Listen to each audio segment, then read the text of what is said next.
So, good morning, everyone. So, welcome to financial reporting class. And as per the discussion or as per the provided topic, আমরা আজকে basically financial instrument এই টপিকটা IFRS 9 cover করার কথা. And what I usually do in every time or every session, financial ইনস্ট্রুমেন্টের এই টপিকটুকু শেষ করার মানে লাইক শুরু করার আগেই আমি একটা কোম্পানির বেসিক অ্যাডজাস্টমেন্ট গুলো একটু কথা বলি, কেননা কোম্পানির বেসিক যে অ্যাডজাস্টমেন্ট গুলো আছে সো ওই অ্যাডজাস্টমেন্ট গুলো যদি আমরা সামহাউ কানেক্ট করতে না পারি, আহ, আমাদের আন্ডারস্ট্যান্ডিংটা যদি ক্লিয়ার না থাকে, then it will affect the understanding on financial instrument topic. So এই জন্য আমি যেটা করি, আপনাদেরকে আমি একটা ওয়ার্ড ফাইল দিয়েছি, আগে আপনারা দেখেছেন, যেখানে কোম্পানির বেসিক অ্যাডজাস্টমেন্ট গুলো কি কি হয় একটা জাস্ট ফাইন্যান্সিং এর ক্ষেত্রে, সোর্স অফ ফাইন্যান্সের ক্ষেত্রে এই জায়গাটাতে আমরা একটু কথা বলবো। এন্ড কথা বলে তারপর আমরা আমাদের ফাইন্যান্সিয়াল ইনস্ট্রুমেন্টের যে টপিকটা আছে সেখানে আমরা মুভ করবো ইনশাল্লাহ। সো আমরা স্টার্ট করছি যে একটা কোম্পানি যখন তারা তাদের ফাইন্যান্স দরকার হয়, because it's a very important part of business. কোম্পানির তিনটা মেজর অ্যাক্টিভিটিস থাকে, একটা হচ্ছে ফাইন্যান্সিং, একটা হচ্ছে ইনভেস্টিং, আর একটা হচ্ছে অপারেটিং অ্যাক্টিভিটিস। যে অ্যাক্টিভিটিস এর উপর বেস করে বেসিক্যালি আমরা তাদের পারফরমেন্স গুলো অথবা তাদের পজিশন গুলোকে আমরা ইভালুয়েট করি। সো তার মধ্যে ফাইন্যান্সিং ইটস ভেরি কি component, because without financing company can not run the business. So সেই ক্ষেত্রে কোম্পানির ফাইন্যান্সিংটা কিভাবে হয়? সো অনেকগুলা সোর্স থাকে, উই নো দ্যাট, বাট আমি যদি খুব সামারাইজড ওয়েতে বলি, আমি যদি খুব বার্ড ভিউ মানে আমি স্যাম্পল ওয়েতে বলি, সো সেই ক্ষেত্রে কোম্পানি আসলে তার দুইটা সোর্স থেকে ফাইন্যান্সিং করে থাকে। কেননা আপনি যদি আপনার স্টেটমেন্ট অফ ফাইন্যান্সিয়াল পজিশনটার দিকে তাকান, কোম্পানি যত অ্যাসেট ওন করে, এই অ্যাসেট গুলা either owes to owner or owes to other party. So তার মানে কোম্পানির অ্যাসেট ইজ ইকুয়াল টু আমরা যে বলি যে লাইবিলিটি প্লাস ইকুইটি, ঠিক ওই লাইবিলিটি প্লাস ইকুইটির মাধ্যমে আসলে এই ফাইন্যান্সিং গুলা হয়ে থাকে। সো সেই ক্ষেত্রে আমরা লাইবিলিটি যে কথাটা বলছি, লাইবিলিটি উই নো যে এটা দুই রকমের হয়, একটা হচ্ছে লং টার্ম লাইবিলিটি আর একটা হচ্ছে শর্ট টার্ম লাইবিলিটি। সো আমরা এখানে মেইনলি লং টার্ম লাইবিলিটিটা নিয়েই কথা বলবো, আমরা মেইনলি ডেট ফাইন্যান্সটা নিয়েই কথা বলবো, আমরা মেইনলি লোন নোটের ব্যাপারটা নিয়েই কথা বলবো, not payable or other sort of current liability. So একটু দেখি যে আমরা একটা কোম্পানি দুইভাবে ফাইন্যান্সিং করে ইউজুয়ালি, একটা হচ্ছে তার ডেট ফাইন্যান্সিং আর একটা হচ্ছে তার equity financing. So we know the difference যে ডেট ফাইন্যান্স বলতে আমরা কি বুঝি আর ইকুইটি ফাইন্যান্স বলতে আমরা কি বুঝি। ডেট ফাইন্যান্স মানে হচ্ছে আমি কারোর থেকে লোন নিচ্ছি, লাইক আমি কোম্পানির লোন নোট অথবা ডিবেঞ্চার ইস্যু করেছি, যে লোন নোট অথবা ডিবেঞ্চার যারা হোল্ড করে তারা আমার কোম্পানির debt holder or loan note holder or loan provider, মানে আমি তাদের থেকে লোন নিয়েছি, যদি আমি খুব সিম্পল ভাবে আপনাদেরকে বোঝানোর ট্রাই করি। আর ইকুইটি হোল্ডার কারা আর ইকুইটি ফাইন্যান্স কি?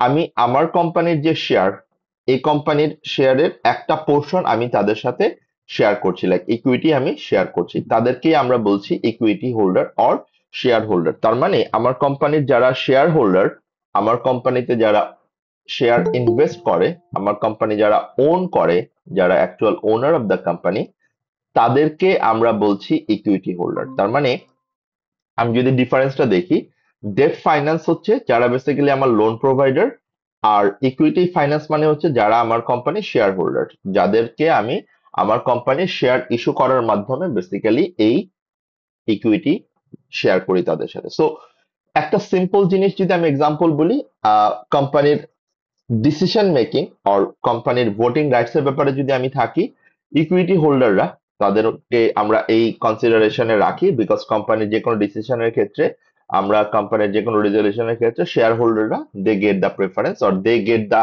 Actually authority or the rights. আর ডেট ফাইন্যান্স, এদের আসলে কোনো ডিসিশন মেকিং এ ইনভলভ হওয়ার কোনো আসলে অথরিটি নাই।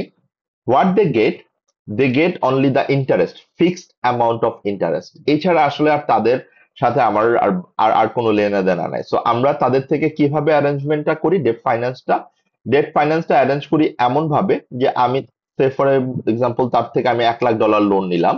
সো আমি যদি $1,00,000 লোনটা তার থেকে নেই, খেয়াল করে দেখেন, তাহলে এটা ডাবল ইন্টে আমি কি করব, আমি এই $1,00,000 পেয়েছি তার থেকে, এটা ইট কুড বি আমি কোনো ফাইন্যান্সিয়াল ইনস্টিটিউশন থেকে নিতে পারি, ব্যাংক থেকে নিতে পারি, এনি ফর্ম অফ, অর আমি লোন নোট ইস্যু করতে পারি যদি আমি পাবলিক লিমিটেড কোম্পানি হয়ে থাকি। সেক্ষেত্রে আমার জন্য ডাবল এন্ট্রি হয়ে যাবে ব্যাংক ডেবিট, যেহেতু টাকাটা আমার ব্যাংকের অ্যাকাউন্টে আসছে, আর loan liability or long term liability or debt liability credit $1,00,000। তার মানে আমার এই অ্যামাউন্টটা আমার ডেট অর লোন লাইবিলিটি হিসাবে আমি বুক করছি। অ্যান্ড এটার উপর যদি আমাকে ইন্টারেস্ট পে করতে হয়, অফকোর্স লোনের উপর আমাকে ইন্টারেস্ট পে করতে হবে।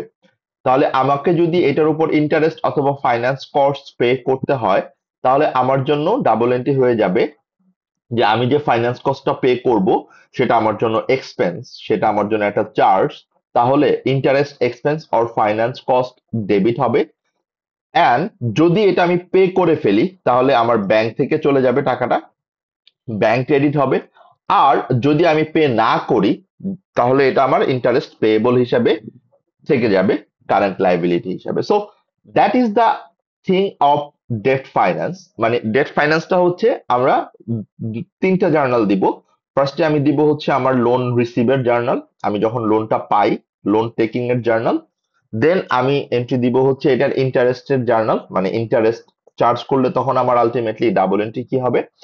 অ্যান্ড ফাইনালি যদি আমার এই লোনটা রিপে করতে হয়, যেমন আমি $1,00,000 লোন নিয়েছিলাম, সো এটা যদি আমি ফিউচারে পে করি, তখন আমার যতটুকু অব্লিগেশন আমার আছে লোন লাইবিলিটি $1,00,000 ডেবিট, অ্যান্ড আমাকে এটা ব্যাংকের মাধ্যমে পে করতে হবে, bank credit. So that's how debt finance works. So যদি কোম্পানি কখনো কোনো ডেট ফাইন্যান্স নিয়ে অ্যাকচুয়ালি আলটিমেটলি অ্যাকাউন্টিং চিন্তা করে, so those are the maximum thing যেটা আমরা বেসিক অ্যাডজাস্টমেন্টের মাধ্যমে করে থাকি। এইটুকু পর্যন্ত আমরা এইভাবে চিন্তা করলাম এবং এইভাবে এটাকে আমরা আলটিমেটলি ফর্মুলেট করার ট্রাই করলাম। ইকুইটি ফাইন্যান্সটাতে যাওয়ার আগে আমি আপনাদেরকে একটা ছোট্ট প্রশ্ন দিয়ে আলটিমেটলি এই জায়গাটা থেকে শেষ করতে চাই। সেখানে আমরা কথাটা এভাবে চিন্তা করতে চাই, লাইক আমরা তো ডেট ফাইন্যান্সের কথাটা বলছি, লাইক আমরা বলছি যে we are taking loan, we are obtaining, we are borrowing.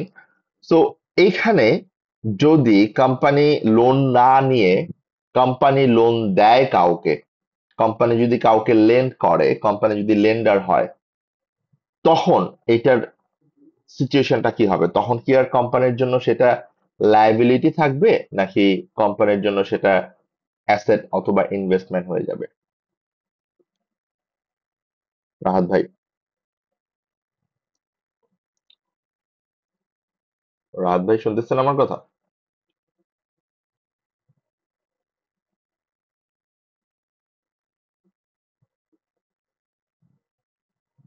Hello, হ্যাঁ জেরি, আপনি বলতে পারেন।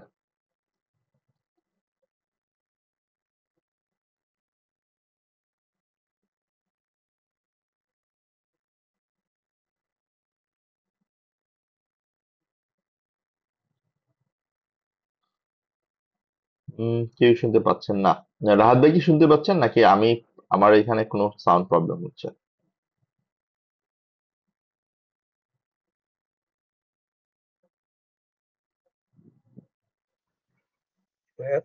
সরি, শুনতে পাচ্ছিলাম। আচ্ছা, তো আপনি একটু বলবেন, যদি কোম্পানি লোন না নিয়ে কোম্পানি যদি অন্য কাউকে লোন দেয়, মানে কোম্পানি যদি অন্য কোম্পানির লোন নোট পারচেজ করে, কোম্পানি যদি অন্য কোনো কোম্পানির লোন নোটে ইনভেস্ট করে, সেই ক্ষেত্রে এটা কি তার জন্য ডেপ্ট হবে, মানে এটা কি তার জন্য লায়াবিলিটি হবে, নাকি এটা তার জন্য অ্যাসেট হবে? না, এটা অ্যাসেট হবে। তাহলে আমরা পয়েন্টটা ক্লিয়ার যে যদি কোম্পানি বড় করে, কোম্পানি যদি লোন নোট ইস্যু করে, কোম্পানি যদি অ্যাকচুয়ালি কারোর থেকে লোন নেয়, তখন এটা তার জন্য লায়াবিলিটি। বাট যদি কোম্পানি অন্য কোম্পানির লোন নোট পারচেজ করে, যদি কোম্পানি অন্য কোনো কোম্পানিকে অথবা অন্য কাউকে লোন দেয়, যদি কোম্পানি অ্যাকচুয়ালি আলটিমেটলি লেন্ড করে, তখন এটা তার জন্য কিন্তু আর লায়াবিলিটি থাকে না, তখন এটা তার জন্য হয়ে যায় অ্যাসেট। অ্যান্ড এই অ্যাসেটটাকেই আমরা আজকে দেখব, এটাকে আমরা ফাইন্যান্সিয়াল অ্যাসেট বলি, ফাইন্যান্সিয়াল অ্যাসেট ডেপ্ট ইনস্ট্রুমেন্ট বলি। সো দ্যাটস দ্য থিং, আমরা এই জন্য একটা যদি শিখতে পারি এটার অপোজিট পয়েন্টটাকে কি বলি, সেটাও আমাকে বুঝতে হবে, আন্ডারস্ট্যান্ডিংটা ক্লিয়ার রাখতে হবে। So very good. আমরা তাহলে একটু আমরা ব্যাক করি যে আমরা তখন আর ওইটাকে লাইবিলিটি বলবো না, তখন ওইটাকে আমরা বলবো ফাইন্যান্সিয়াল অ্যাসেট। তার মানে এইটা বেসিক্যালি আমার জন্য ফাইন্যান্সিয়াল লায়াবিলিটি। বাট আমি যদি অন্য কোম্পানির লোন নোট ইনভেস্ট করি, অন্য কোনো কোম্পানির লোন নোট পারচেস করি, সেটা হয়ে যাবে আমার জন্য ফাইন্যান্সিয়াল অ্যাসেট। অ্যান্ড অফকোর্স আমি যদি কোথাও ইনভেস্ট করি অথবা আমি যদি কোনো কোম্পানিতে লোন দেই, তাহলে এটা আমার জন্য যেহেতু অ্যাসেট হবে, যেটা আমার জন্য আলটিমেটলি ইনভেস্টমেন্ট হবে, তার মানে এটা আমার জন্য ডেবিট হয়ে যাবে, আমরা দেখবো ওই জায়গাটাতে। এবং আমি যতটুকু টাকা দিচ্ছি ততটুকু টাকা ওইখান থেকে আমার ব্যাংক থেকে যেহেতু চলে যাবে, সো এটা আমার ব্যাংক অ্যাকাউন্টটা ক্রেডিট হয়ে যাবে। এন্ড ইন ফিউচার আমি কিন্তু সেখান থেকে ইন্টারেস্ট পাবো। সো আমি যেটুকু ইন্টারেস্ট পাবো এটুকু কিন্তু আমার জন্য অ্যাকচুয়ালি ইনকাম হয়ে যাবে। সো এই জায়গাটাতে আমরা একটু ভালো করে ক্লিয়ার হয়ে গেলাম যে আলটিমেটলি ডেট ফাইন্যান্স মানে taking loan and lending loan, borrowing or lending, এটার আসলে ডিফারেন্সটা কি? একটা ফাইন্যান্সিয়াল লায়াবিলিটি যেটাকে আমরা ডেট বলছি, আর এটা হচ্ছে ফাইন্যান্সিয়াল অ্যাসেট যেটাকে আমরা বলছি হচ্ছে আমরা ইনভেস্ট করেছি on another companies loan. Perfect. Now আমরা ইকুইটি ফাইন্যান্সের কথা একটু বলি। ইকুইটি মানে হচ্ছে আমরা যে statement of financial position prepare করি, সেখানে আমার যে ইকুইটি সেগমেন্টটা থাকে এবং ইকুইটি সেগমেন্টের মধ্যে একটা সিগনিফিক্যান্ট পোর্শন যেটা আমরা বলি actually share holders equity, like ordinary shares or preference shares এর যদি কথাটা আমি আসি এই জায়গাটাতে আমরা ডিফারেন্সটা দেখবো। বাট আমরা যে শেয়ার ক্যাপিটালটা ওইখানে কনসিডার করি, শেয়ার প্রিমিয়ামটা কনসিডার করি, that's the part of equity, actually that's the part of share holders, share holdings part. এখন এখানে আমরা যদি একটু ঠান্ডা মাথায় চিন্তা করি, আমরা আগেও অনেক আগেও এটা মানে আমরা জানি, আমাদের কনসেপ্টটা খুব ক্লিয়ার এই জায়গাটাতে, আমাদের আন্ডারস্ট্যান্ডিং খুব ভালোই আছে যে share holder or share type of share অনেক রকমের হয়, রাইট? বাট বেসিক্যালি আমরা দুইভাবে এটাকে ক্যাটাগরাইজ করি ডিউ টু দ্য অ্যাকাউন্টিং আমরা যেভাবে করব। তো সেটার পার্সপেক্টিভ থেকে এটা শেয়ারটা দুই রকমের হয়, একটা হচ্ছে ordinary shares or common stock, আর একটা হচ্ছে প্রেফারেন্স শেয়ারস। সো আমাকে একটু দেন ভাই আপনি যদি বলতেন ডিফারেন্সটা, যে what is the difference between ordinary share and preference shares, ordinary shares এবং প্রেফারেন্স শেয়ারস এর মধ্যে পার্থক্যটা কি?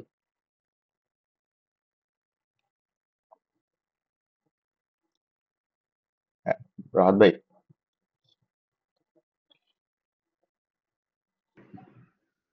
জি, অর্ডিনারি শেয়ারটা হলো যদি কোম্পানি লাভ লস যেটা হোক সেটা শেয়ার হোল্ডাররা বেয়ার করবে। রাইট। আর প্রেফারেন্স শেয়ার হলো তাদেরকে কোম্পানি লাভ হোক বা লস হোক একটা পার্সেন্টেজ ধরে তাদেরকে প্রফিট দিয়ে যেতে হবে। রাইট। রাইট, এটা একটা পার্সপেক্টিভ, রাইট? যে তার মানে আরেকটা পার্সপেক্টিভ যদি আমি বলি, কোম্পানি যদি কখনো উইন্ডিং আপ হয়, কোম্পানি যদি কখনো আলটিমেটলি লিকুইডেশন করে, তখন আমি এদের দুইজনের মধ্যে আগে কাকে প্রেফারেন্স দিব, মানে আগে কাকে পেমেন্ট করব? প্রেফারেন্স শেয়ার যারা তাদেরকে আগে পরিশোধ করতে হবে। রাইট। এরপর আমি যখন ডিভিডেন্ড ডিক্লেয়ার করবো অথবা আমি যখন ডিভিডেন্ড পেমেন্ট করবো, আমি আগে কাকে পেমেন্ট করব? সেটাও প্রেফারেন্স প্রেফারেন্স। শেয়ারদের আগে। তাহলে আমরা যে পয়েন্টটা দেখছি, প্রেফারেন্স শেয়ার হোল্ডার বেসিক্যালি যাদেরকে আমরা প্রেফারেন্স দিয়ে থাকি ফর এভরি সিচুয়েশনস, এবং যাদেরকে আমরা ডাজেন্ট ম্যাটার, যেটা আপনি বললেন খুব সুন্দর করে, যে আমাকে একটা fixed percentage of dividend, fixed percentage of return তাকে ওভার দ্য ইয়ার দিয়ে যেতে হবে। ওকে, এই যে ফিক্সড পার্সেন্টেজ অফ ডিভিডেন্ড আমাকে ওভার দ্য ইয়ার দিয়ে যেতে হবে, এটা একটা খুব মানে নেচার লুক লাইক একটা নট অ্যাকচুয়াল শেয়ার হোল্ডারদের মতো। অ্যান্ড সব থেকে ইম্পর্টেন্ট ব্যাপার যদি আমি বলি, সব থেকে মেইন ডিফারেন্স যেখান থেকে ক্রিয়েট হয়, আমরা যে একটু আগে একটা কথা বললাম না, voting rights, like voting rights বলতে আমরা যেটা বুঝি যে কোম্পানির কোনো ডিসিশন নেওয়ার ক্ষেত্রে কারা ভোট দিতে পারবে, কাদের ভোটিং রাইটসটা থাকবে। So always remember, preference share হোল্ডাররা কখনোই কোনো ভোটিং রাইটস পাবে না। তার মানে প্রেফারেন্স শেয়ার হোল্ডারদের কখনোই কোনো ভোটিং রাইটস থাকে না। The voting rights only available for ordinary share holder. তাহলে আমরা যদি অ্যাকচুয়াল ডিফারেন্সটা বুঝি এভাবে, তার মানে আমরা যে কোম্পানির ওনার বলি, আমরা যে কোম্পানির মালিক বলে থাকি, তারা mainly ordinary or common stock holder. Okay, যারা বেসিক্যালি কোম্পানির অর্ডিনারি শেয়ার হোল্ডার, তারাই বেসিক্যালি কোম্পানিটাকে ওন করে, তারাই বেসিক্যালি কোম্পানির ultimate risk taker. Whatever the situation, তাদেরকেই আলটিমেটলি এই রিস্কটা নিতে হবে।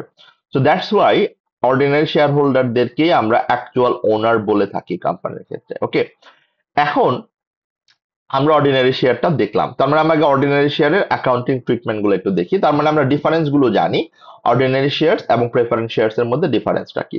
তাহলে কোম্পানি যখন কোনো অর্ডিনারি শেয়ার ইস্যু করবে, তাহলে এটা তো আলটিমেটলি তার জন্য owner, right, ownership of the company. তখন এইটার অ্যাকাউন্টিং ট্রিটমেন্টটা কিভাবে হবে সেটা ডিপেন্ড করবে যে কোম্পানি কতগুলো শেয়ার ইস্যু করছে এবং এই কোম্পানির শেয়ারের ইস্যু প্রাইস কত, মানে কত, কোন প্রাইস, কত প্রাইসে ইস্যু করছে। সো দুইটা জিনিস, একটা হচ্ছে যে কোম্পানি কত নাম্বার অফ শেয়ার ইস্যু করলো, রাইট। আমি যদি ঠান্ডা মাথায় বলি, কোম্পানি ইস্যু করেছে say for example 10,000 shares, okay. And আমি দেন কোয়েশ্চেন করব যে এইটা সে কত ডলারে ইস্যু করেছে, মানে পার শেয়ারের ইস্যুড ভ্যালু কত, মানে মার্কেট ভ্যালু কত। আমি বললাম $10। তাহলে এখানে আমাকে তিনটা জিনিস মাথায় রাখতে হবে। একটা হচ্ছে আমার এই নাম্বার অফ শেয়ার কত, এরপর হচ্ছে আমার ইস্যুড প্রাইস কত, অ্যান্ড অফকোর্স আমাকে মাথায় রাখতে হবে এই শেয়ারের face value or nominal value কত। প্রত্যেকটা কোম্পানির শেয়ারের একটা ফেস ভ্যালু, নমিনাল ভ্যালু দেওয়া থাকে। যেমন বাংলাদেশের পার্সপেক্টিভ থেকে যদি আপনি বলেন, প্রত্যেকটা শেয়ারের নমিনাল ভ্যালু 10 টাকা হইতে হবে মিনিমাম, মানে 10 টাকার উপর হইতে হবে, মানে 10 টাকার নিচে হইতে পারবে না। সো এরকম প্রত্যেকটা কান্ট্রিতে অথবা প্রত্যেকটা কোম্পানির আর্টিকেল অফ মেমোরেন্ডাম অফ অ্যাসোসিয়েশনে, আর্টিকেল অফ অ্যাসোসিয়েশন, এই জিনিসগুলো বলা থাকে যে আপনার কোম্পানির নমিনাল ভ্যালু কত এবং আপনার কোম্পানির অ্যাকচুয়াল ইস্যুড প্রাইস কত। সো যখন আপনি কোম্পানির শেয়ারটা ইস্যু করছেন, সো ঠান্ডা মাথায় যদি আমি চিন্তা করি যে আমি যখন কোম্পানির শেয়ার ইস্যু করছি, তাহলে আমি 10,000 শেয়ার ইস্যু করছি। সো 10,000 আমি কত করে ইস্যু করছি, 10। তাহলে 10,000 ইন্টু 10, এই অ্যামাউন্ট অফ মানি আমি রিসিভ করছি আমার শেয়ার হোল্ডারের থেকে। তো আমি যেটুকু রিসিভ করছি এই পুরোটাই তো আমার ব্যাংকে ঢুকে যাচ্ছে, সো আমার ব্যাংক ডেবিট হয়ে যাবে। And now we need to think about the credit part, like credit কি হবে। So always remember the basic principal of credit. আমার যেটা শেয়ারের নমিনাল ভ্যালু, আমার শেয়ারের যেটা face value, that has to B credited with share capital. তার মানে আমার শেয়ারের যে ফেস ভ্যালু, যেমন 5 টাকা, 5 ইন্টু 10,000, এই 50,000 হবে আমার শেয়ার ক্যাপিটাল ক্রেডিট অলওয়েজ। তার মানে share capital it is a face value or nominal value account of share. আর এটুকুর যতটুকু আমি বেশি শেয়ার ইস্যু করছি, লাইক বেশি প্রাইসে আমি শেয়ার ইস্যু করছি, আমি শেয়ার ইস্যু করেছি কত ডলারে, $10, তাহলে বাকিটুকু হচ্ছে আমি প্রিমিয়ামে শেয়ার ইস্যু করেছি। প্রিমিয়াম মানে আমি এক্সট্রাতে শেয়ার ইস্যু করেছি, এক্সট্রা প্রাইসে আমি শেয়ার ইস্যু করেছি। তাহলে আমার শেয়ারের নমিনাল ভ্যালু 5 টাকা, $5, আমার share capital $5 into 10,000, and share premium $10 minus $5 is equal to $5 into 10,000। তাহলে অলওয়েজ রিমেম্বার, আমি যখন অর্ডিনারি শেয়ার ইস্যু করব, অর্ডিনারি শেয়ার ইস্যু করার সময় আমাকে দেখতে হবে যে এই শেয়ারের ফেস ভ্যালু কত, আমাকে দেখতে হবে এই শেয়ারের ইস্যুড প্রাইস কত। যেটুকু আমার ফেস ভ্যালু ওইটুকু আমার জন্য শেয়ার ক্যাপিটাল, আর যেটুকু আমার অ্যাকচুয়াল হচ্ছে ইস্যুড প্রাইস, এই যে গ্যাপটা, এই যে প্রিমিয়ামটা, এটুকুই হচ্ছে আমার জন্য actually share premium. So that is how you will provide the accounting entry for issuing ordinary share. তাহলে ডাবল এন্ট্রি কি দাঁড়াচ্ছে খেয়াল করে দেখেন, bank debit, share capital credit 50,000, share premium credit 50,000। নাও এইটার এগেনস্টে কোম্পানি যখন ডিভিডেন্ড ডিক্লেয়ার করবে, কোম্পানি যখন ডিভিডেন্ড পে করবে, যদিও এটা ম্যান্ডেটরি না, আসলে প্রতি বছরই ডিভিডেন্ড দিতে হবে অর্ডিনারি শেয়ার হোল্ডারদেরকে, এটা কোম্পানির ডিসক্রিশনারি ডিসিশন, এটা দিতেও পারে নাও দিতে পারে। একটা সেকেন্ড, আমি একটু একটা কলটা রিসিভ করে, একটা কল আসছে আমার, সরি। জি, আসসালামু আলাইকুম ভাইয়া। জি আলহামদুলিল্লাহ ভাইয়া, ভালো আছেন?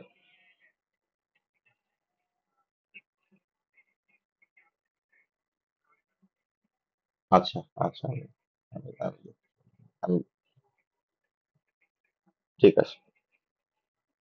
আচ্ছা, ঘুমাচ্ছে কি না, কারণ আচ্ছা ঠিক আছে আমি দেখছি। ঠিক, ওকে, জি, ঠিক আছে, সমস্যা নাই, আমি দেখছি।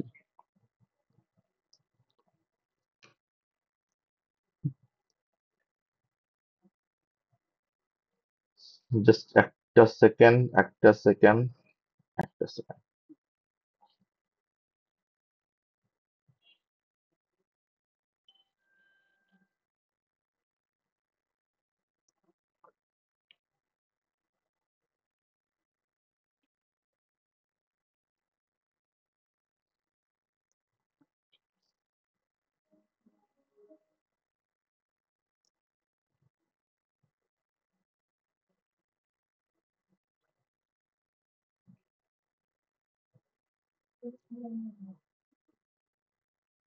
হ্যাঁ, ঘুমে নাকি তুমি? ওই যে আদনান ভাই ফোন দিছিল, দারোয়ান মনে হয় তোমাদের নক করতেছে, একটু দেখো তো, যে কারেন্ট নাই তো মনে হয় তোমাদের।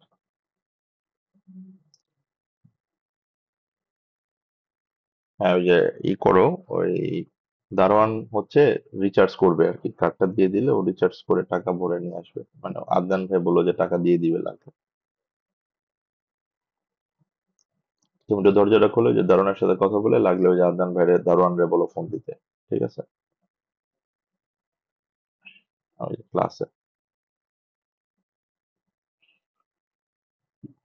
হ্যাঁ, সরি, আমি একটু ব্যাক করছিলাম। আমাদের আসলে একটা ছোট্ট টেকনিক্যাল প্রবলেম হয়েছে। ওকে, তাহলে আমরা যেটা দেখলাম যে যদি কোম্পানি অর্ডিনারি শেয়ার ইস্যু করে, so during issuing company share, তখন ডাবল এন্ট্রিটা আমরা অলওয়েজ এই কনসেপ্টে, এই প্রিন্সিপালে চিন্তা করব। অ্যান্ড যখন আমরা ডিভিডেন্ড ডিক্লেয়ার হবে কোম্পানির, যদি কোম্পানি ডিভিডেন্ড ডিক্লেয়ার করে, সেই ক্ষেত্রে আমার পার শেয়ারে যতটুকু ডিভিডেন্ড ডিক্লেয়ার করা হবে, এই ডিভিডেন্ড অ্যামাউন্টটা পে করা হবে হচ্ছে রিটেন আর্নিংস থেকে। তার মানে এটা আমার কোম্পানির যতটুকু আনডিস্ট্রিবিউটেড প্রফিট ছিল, রিটেন আর্নিংস, সেখান থেকে এটা আমার আলটিমেটলি কমে যাবে, রিটেন আর্নিংস ডেবিট হয়ে যাবে। অ্যান্ড এটা যদি আমার পেয়েবল থাকে, তাহলে ডিভিডেন্ড পেয়েবল ক্রেডিট হবে। ইউজুয়ালি এটা পেয়েবল করেই পরবর্তীতে পে করা হয়, তাহলে এটি written earnings debit, dividend payable credit. Or যদি সরাসরি পেমেন্ট করা হয় তাহলে ব্যাংক ক্রেডিট, বাট যদি পেয়েবল ক্রিয়েট করা হয় তাহলে written earnings debit, dividend payable credit, and পরবর্তীতে যখন পেমেন্টটা হয়ে যায়, ডিভিডেন্ড পেয়েবল ডেবিট হয়ে যায়, অ্যান্ড ব্যাংকটা ক্রেডিট হয়ে যায়। So that's how actually it works. So আমরা দেখলাম যে অর্ডিনারি শেয়ার ইস্যু করলে ইস্যুর সময় কি ডাবল এন্ট্রি হয়, আমরা দেখলাম যে ডিভিডেন্ড ডিক্লেয়ার করলে আসলে কি ডাবল এন্ট্রি হয়। অ্যান্ড উই নো যে কোম্পানির ডিভিডেন্ড যখন ডিক্লেয়ার করা হয়, তখন বেসিক্যালি এইটা কোম্পানি রিটেন আর্নিংস থেকে অ্যাডজাস্টমেন্টটা হয়। সো রিটেন আর্নিংসই বেসিক্যালি আমার ডিভিডেন্ডের একটা কম্পোনেন্ট। সো ডিভিডেন্ড যদি ডিক্লেয়ার হয়, রিটেন আর্নিংস কমে যায়। সো যেহেতু রিটেন আর্নিংস আমার ইকুইটির পার্ট, আর ইকুইটি কমে গেলে আমরা জানি ডেবিট হয়, এন্ড এটা যেহেতু আমার লাইবিলিটি ক্রিয়েট করছে, সো এটার জন্য আমার লাইবিলিটি ক্রেডিট হয়ে যাচ্ছে। So that's how actually we provide the accounting entry for ordinary shares. এখন আমরা আসি পরের, যেটা প্রেফারেন্স শেয়ারস। তো আমরা প্রেফারেন্স শেয়ার কথা বলার আগে আমরা বেসিক্যালি আগে একটু ভালো করে বুঝে নেই যে প্রেফারেন্স শেয়ার এটা আবার দুই রকমের হয়। এটা আরো আরো ক্যাটাগরি আছে প্রেফারেন্স শেয়ারের, উই নো দ্যাট। বাট আমরা আমাদের অ্যাকাউন্টিংটাকে ঠিক মতো করার জন্য, আমাদের ফাইন্যান্সিয়াল রিপোর্টিং এর সিলেবাসের ব্যাপারটাকে ঠিক রাখার জন্য, ঠিক আছে, আমরা প্রেফারেন্স শেয়ারটা কনসিডার করি দুই ভাবে। ওকে, এখন প্রেফারেন্স শেয়ার এটা আবার দুই ভাবে আমরা ক্যাটাগরাইজ করি। একটা হচ্ছে রিডিমেবল প্রেফারেন্স শেয়ার, আরেকটা হচ্ছে আমার ইরিডিমেবল প্রেফারেন্স শেয়ারস। সো এইটার নাম শুনে আমরা যেটা দেখছি যে রিডিমেবল প্রেফারেন্স শেয়ারস বলতে আমরা যেটাকে বুঝি যে আমরা একটা শেয়ার ইস্যু করলাম, say for example for 5 years, আমি ওভার দ্য ইয়ার এইটার অ্যাগেনস্টে fixed amount of dividend pay করব। আবার 5 বছর পর আমি এটা রিডিম করে নিব। মানে রিডিম মানে হচ্ছে আমি এটাকে আমি আবার রিপে করে দিব, রিপে করে আমি আবার শেয়ারটা বাই ব্যাক করে নিব। খেয়াল করেন, যদিও প্রেফারেন্স শেয়ারটা আলটিমেটলি দেখতে মনে হচ্ছে এটা শেয়ার, এটার টার্মটা দেখতে আর শুনতে মনে হচ্ছে এটা লিগেলি একটা শেয়ার, বাট এটার যে কমার্শিয়াল সাবস্ট্যান্স, এটার যে কমার্শিয়াল নেচারটা কিন্তু এটা আসলে আমার ইকুইটির মতো না, এটা আমার শেয়ারের মতো না। এটার কমার্শিয়াল নেচারটা কিন্তু, কমার্শিয়াল সাবস্টেন্সটা কিন্তু অনেকটাই ডেপ্টের মতো। কেন? বিকজ আপনি ইস্যু করলেন, ইস্যু করে আপনি টাকা নিলেন 1 লাখ, ওভার দ্য ইয়ার আপনি ফিক্সড অ্যামাউন্ট অফ ডিভিডেন্ড দিবেন, which is look like interest, and পরবর্তীতে আপনি 5 বছর পর তাকে আপনি আবার রিপে করে দিবেন। তার মানে এটা কমপ্লিটলি ডেপ্টের নেচারের মতো কাজ করে। তাহলে সেই ক্ষেত্রে আমার এই রিডিমেবল প্রেফারেন্স শেয়ারটাকে আমরা কখনোই ইকুইটি হিসাবে কনসিডার করতে পারবো না, আমরা আদার ইকুইটি হিসাবে এটাকে কনসিডার করতে পারবো না। রাদার এটাকে আমরা আমাদের এই ডেপ ফাইন্যান্স যেভাবে কাজ করে, রিডিমেবল প্রেফারেন্স শেয়ারটা আমরা ঠিক ডেপ ফাইন্যান্সের মতো করেই এন্ট্রি দিব। তার মানে আমি যখন আলটিমেটলি টাকাটা পাবো, ব্যাংক ডেবিট হয়ে যাবে, রিডিমেবল প্রেফারেন্স শেয়ার ক্রেডিট হয়ে যাবে, but that has to B ডেপ্ট। আমাকে এটা ডেপ্ট আকারে রেকর্ড করতে হবে। এরপর এটার এগেনস্টে আমি যখন ইন্টারেস্ট অর ডিভিডেন্ড দিব, that has to be booked under PNL, যেটাকে আমরা আলটিমেটলি ফাইন্যান্স কস্টের সাথে অ্যাডজাস্ট করব। তো এই জায়গাটাতে আমরা ক্লিয়ার হব যে আসলে এটার এগেইনস্টে আমরা কিভাবে অ্যাকাউন্টিং এন্ট্রিটা দিয়ে থাকি। তার মানে প্রেফারেন্স শেয়ারের accounting treatment will be similar, look like the debt ফাইন্যান্সের মতো, এবং এটার এগেইনস্টে আমি যে ডিভিডেন্ড দিই সেটা কখনোই আমার স্টেটমেন্ট অফ চেঞ্জেস ইন ইকুইটিতে আমি আনি না, রাদার এটাকে আমরা স্টেটমেন্ট অফ প্রফিট অ্যান্ড লসে রেকর্ড করি। So that is how we can actually consider redeemable preference share. What is redeemable preference shares?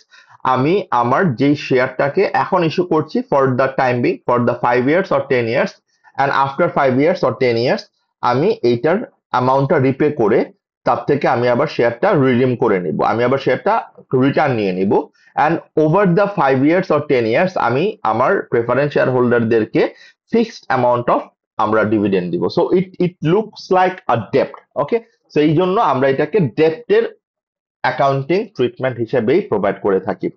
Now then what is ইরিডিমেবল? দেন ইরিডিমেবল মানে হচ্ছে এটা বেসিক্যালি আর কখনোই আমরা এটাকে রিডিম করব না। ওকে, সো যেহেতু এটাকে আমরা রিডিম করব না, ইট looks like the nature is like ordinary shares, so এটাকে আমরা ইকুইটির মতো করে ট্রিট করব। তার মানে রিডিমেবল প্রেফারেন্স শেয়ার এটাকে আমরা ডেপ্টের মতো করে ট্রিট করব because of the nature of the redeemable preference shares, R irredeemable preference shares it looks like যেহেতু ordinary shares, because এটা আমি আর 10 বছর পর রিপে করে দিব না, এটা ইনফিনিট টাইম পর্যন্ত, পারপিচুয়াল টাইম পর্যন্ত চলতে থাকবে, সেই ক্ষেত্রে এটা আমরা আলটিমেটলি অর্ডিনারি শেয়ারটা যেভাবে ট্রিট করছিলাম, অর্ডিনারি শেয়ারের যে ট্রিটমেন্ট গুলো দিচ্ছিলাম ঠিক সেভাবে আমরা এটা ট্রিটমেন্টটা দিব। So that is the actual two category of ডেপ্ট ফাইন্যান্স অ্যান্ড ইকুইটি ফাইন্যান্স।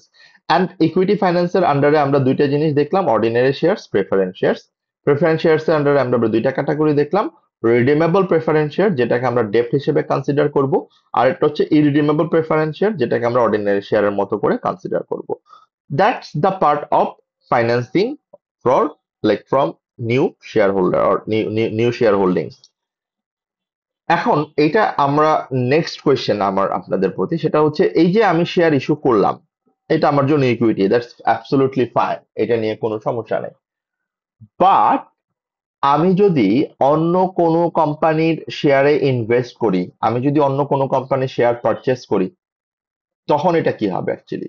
তখন কি আর এটা আমার ইকুইটি হবে, নাকি তখন এটা আমার জন্য একটা অ্যাসেট হয়ে যাবে, আমার জন্য একটা ইনভেস্টমেন্ট হয়ে যাবে? ইনভেস্টমেন্ট। জি ভাইয়া, কথা হয়েছে ওই দারোয়ানের সাথে। হ্যাঁ হ্যাঁ, আমি যে দারোয়ানকে তো বললামই করতে, দারোয়ানের সাথে কথা বলে আপনাকে ফোন দিতে বললাম, কথা হয়েছে। কার্ডটা আমি দারোয়ানকে দিতে বলছি ভাইয়া, ওই আমার ছোট ভাই না, আমি তো মাত্রই ওরে বললাম। আচ্ছা, আমি আবার দেখছি ভাই।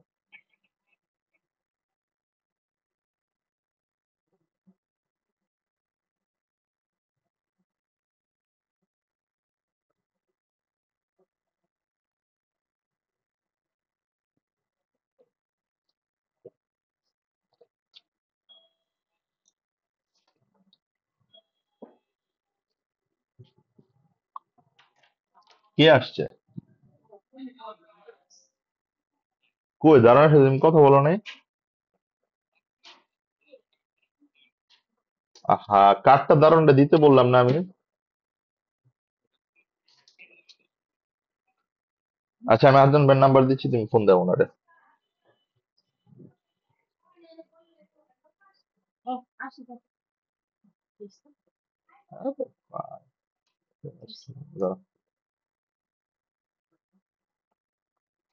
হ্যালো ভাইয়া। হ্যালো।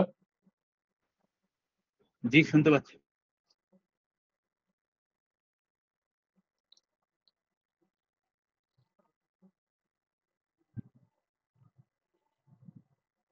হ্যাঁ সানি, ওই যে আদনান ভাইয়ের নাম্বারটা নাও, 01745 77 77 2416। এটা হচ্ছে আদনান ভাইয়ের নাম্বার, সেভ করে রাখো। তুমি ওনার একটা ফোন দাও, দারোয়ানের সামনে রেখে ফোন দাও।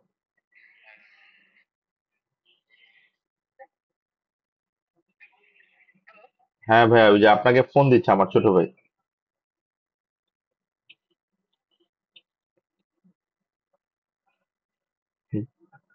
জি জি ভাইয়া, ওই যে আমার ছোট। না না না না, দারোয়ানকে বলছে কার্ডটা নিয়ে যাইতে, বাট দারোয়ান এই কথাটা আবার। না না না, ওই যে ওনাকে কার্ড নিয়ে যেতে বলছে। ওই আমি হচ্ছে আমার ছোট ভাইকে ফোন দিতে বলছে আপনাকে ভাইয়া, উনি বললো যে আপনার সাথে নাকি কথা বলতে বলছে। না না না, মানে আপনার। হ্যাঁ হ্যাঁ হ্যাঁ, বুঝতে পারছি। না না না না, আমাকে ওই আপনি যখন বললেন দারোয়ান উপরে গেল না, আমি বলছি যে দারোয়ানকে কার্ডটা দিয়ে দিতে। কার্ডটা দিয়ে আপনাকে ফোন দিতে বলছি, বাট আপনার নাম্বারটা আমার ছোট ভাইয়ের কাছে ছিল না, তা আমি ওকে মাত্র নাম্বারটা দিলাম। তা আপনাকে। হ্যাঁ হ্যাঁ, আপনাকে এখন ফোন দিচ্ছে। না, বাট দারোয়ান বলছে যে না, কার্ড দিতে না, মানে আমার ছোট ভাইকে ফোন দিতে বলছে, মানে দারোয়ানকে কার্ডটা সাদা হয়েছে। হ্যাঁ।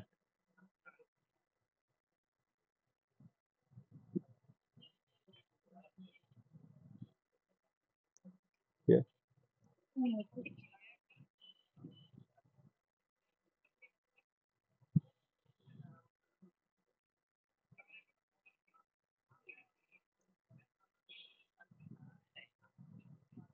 না না, ওরা ঘুমাচ্ছিল ঘুমাচ্ছিল, আমি ফোন দিয়ে এর পরে উঠছে। আচ্ছা, সমস্যা নেই, আপনি যান। ওই যে আমি ওই যে সানি, আমার ছোট ভাই, ওই ফোন দিচ্ছে আপনাকে ভাই। হ্যাঁ, ঠিক আছে।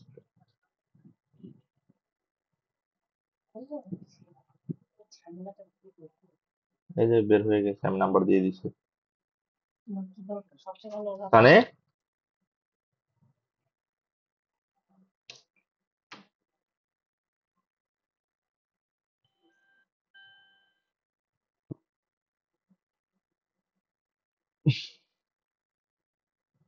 সরি, আমার আসলে একটা ছোট্ট ঝামেলা হয়ে গেল 5 মিনিটের মধ্যে। That's the problem.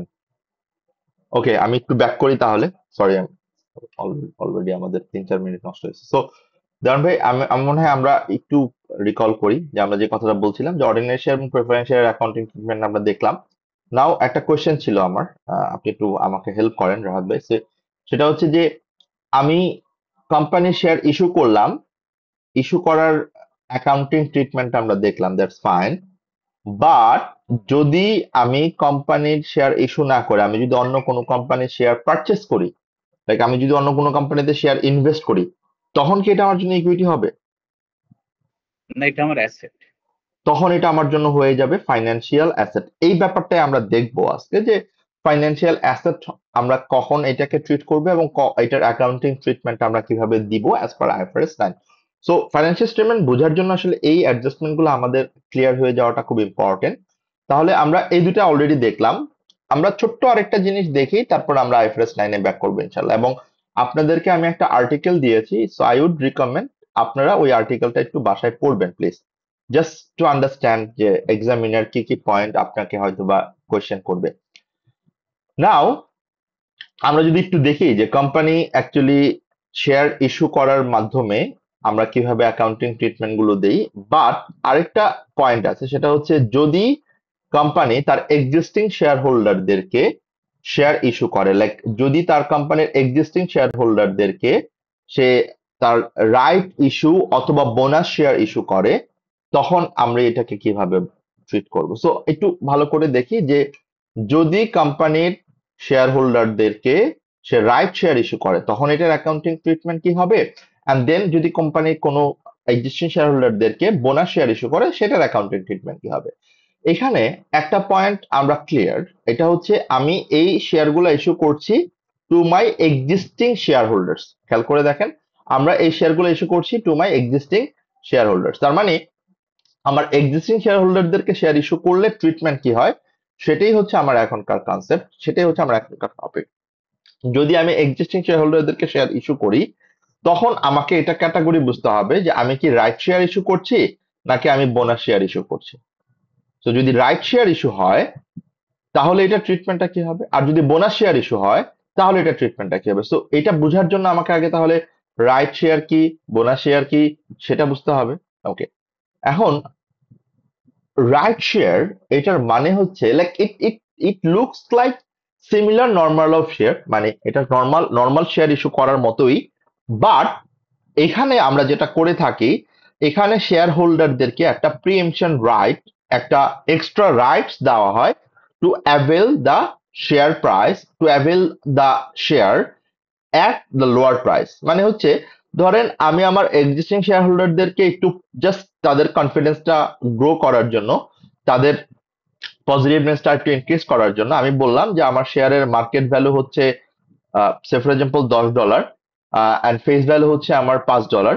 বাট যদি আমার এক্সিস্টিং শেয়ার হোল্ডাররা এই শেয়ারটা নেয়, মানে যারা আমার এক্সিস্টিং শেয়ার হোল্ডার, তাদের জন্য এটা বেসিক্যালি হচ্ছে $7। তার মানে অ্যাকচুয়ালি সে কি করতে পারবে খেয়াল করে দেখেন, যেখানে শেয়ারের মার্কেট ভ্যালু 10 টাকা, $10, সে এটা 7 টাকায় কিনে আজকেই সে 10 টাকায় বিক্রি করে দিতে পারবে। তার মানে অ্যাকচুয়ালি যদি আমরা এভাবে চিন্তা করি যে সে এই শেয়ারের রাইটসটা নিবে, কারণ অবভিয়াসলি এটা তার জন্য বেনিফিশিয়াল, তার মানে শেয়ার হোল্ডাররা এটা অ্যাভেল করবে, এই রাইটসটা সে অ্যাভেল করবে। So it is an option for the share holder, not obligation. সে করতেও পারে, নাও করতে পারে, but it's like an offer যে সে যেন $7 কিনে এটা আবার $10 বিক্রি করে দেয়। এটা কোম্পানি কখন করে ইউজুয়ালি, যখন কোম্পানির আসলে নট নিউ শেয়ার হোল্ডারদেরকে মানে অ্যাট্রাক্ট করার কোনো ইন্টেনশন থাকে, নট অনেক বেশি অ্যামাউন্ট অফ টাকা দরকার, যদি জাস্ট একটা লামসাম অ্যামাউন্ট তার অ্যামাউন্ট দরকার এবং এই শেয়ার হোল্ডারদের সে মোটিভেট করতে চায় এবং সে নতুন এরিয়ার কাউকে আর এখানে ইনক্লুড করতে চায় না, তো সেই ক্ষেত্রে বেসিক্যালি তার শেয়ার হোল্ডারদের মধ্যেই সে এই রাইটসটা দিয়ে থাকে। তার মানে খেয়াল করে দেখেন, এখানে শুধু একটা জিনিস একটু আপনাকে মাথায় রাখতে হয়, সেটা হচ্ছে এখানে শেয়ার ইস্যুটা অ্যাকচুয়ালি মার্কেট ভ্যালুতে হয় না, এখানে শেয়ারটা হয় হচ্ছে below the market price but above the face value. মানে ফেস ভ্যালুর অফকোর্স বেশি হইতে হবে এবং মার্কেট ভ্যালুর অফকোর্স কম হবে, আদারওয়াইজ তো আর শেয়ার হোল্ডাররা নিবে না। তো সেই ক্ষেত্রে আমার যদি এটা $7 আমি ইস্যু করি, তার মানে এটা আমার জন্য এখন ইস্যুড প্রাইস আসলে $7, রাইট প্রাইস হচ্ছে $7। তাহলে আমার ডাবল এন্ট্রি কি হবে, আমি যদি এখন আলটিমেটলি এইভাবে রাইটসটা দেই, যে আমার শেয়ার হোল্ডারদেরকে যদি আমি এমন একটা রাইটস দেই যে প্রতি 4টা শেয়ারের জন্য আমি একটা করে রাইটস দিব, মানে যাদের কাছে 4টা শেয়ার আছে তাদেরকে আমি একটা রাইটস দিব। তাহলে যদি 4টার এগেনস্ট আমি একটা রাইটস দেই, তার মানে আলটিমেটলি কি দাঁড়াচ্ছে, তো আমি যদি আলটিমেটলি এভাবে চিন্তা করি যে 10,000 হচ্ছে আমার নাম্বার অফ ইস্যুড শেয়ার, এটা ডিভাইডেড বাই 4, আমি প্রতি 4টার জন্য কয়টা দিব, মাল্টিপ্লাইড বাই 1, তাহলে আমি 2,500 রাইট শেয়ার দিব। তাহলে 2,500 আমি রাইট যদি ইস্যু করি, তাহলে 2,500 রাইট শেয়ার ইস্যু করব কত করে, $7 করে। তাহলে 2,500 ইন্টু 7, যে অ্যামাউন্টটা আসবে এই অ্যামাউন্টটাই হচ্ছে বেসিক্যালি আমার জন্য নাম্বার অফ রাইট শেয়ারের প্রসিড। তাহলে আমি যখন প্রসিড পাবো, আমার ডাবল এন্ট্রি কি দাঁড়াচ্ছে, bank debit share capital credit $5 into 2,500, 12,500, and বাকিটুকু হচ্ছে আমার শেয়ার প্রিমিয়াম, মানে 17,500 আর 12,500 এর যে রিমেনিং পোর্শনটুকু, এটুকুই হচ্ছে আমার শেয়ার প্রিমিয়াম, অথবা $2 ইন্টু 2,500, এটা আমার share premium. So that is how actually we record our right share issue যদি হয় সেটার জার্নালটা কিভাবে আমরা দিই।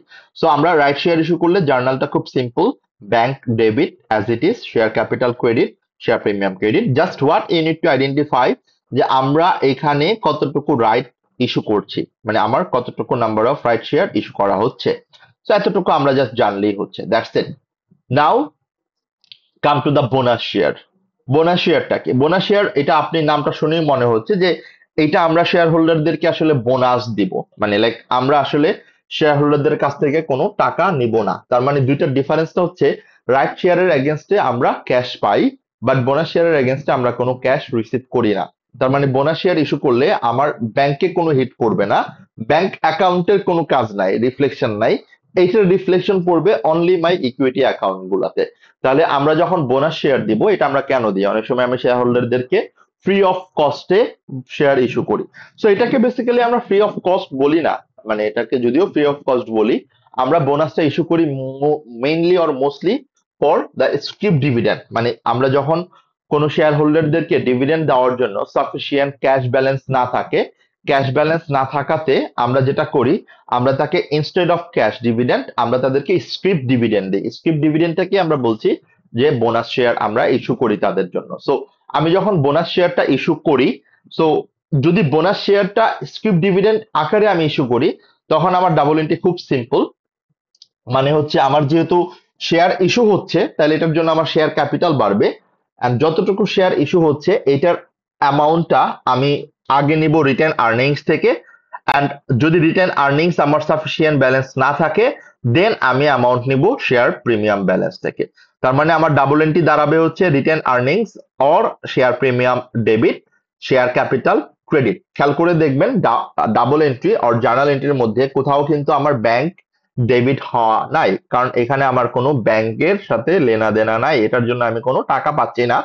এটার জন্য জাস্ট কি হচ্ছে আমার শেয়ার ক্যাপিটাল বেড়ে যাচ্ছে, বিকজ আমি শেয়ার ইস্যু করছি, সো এটা আমার শেয়ার ক্যাপিটালটা ইনক্রিজ করে দিবে, দ্যাটস ইট।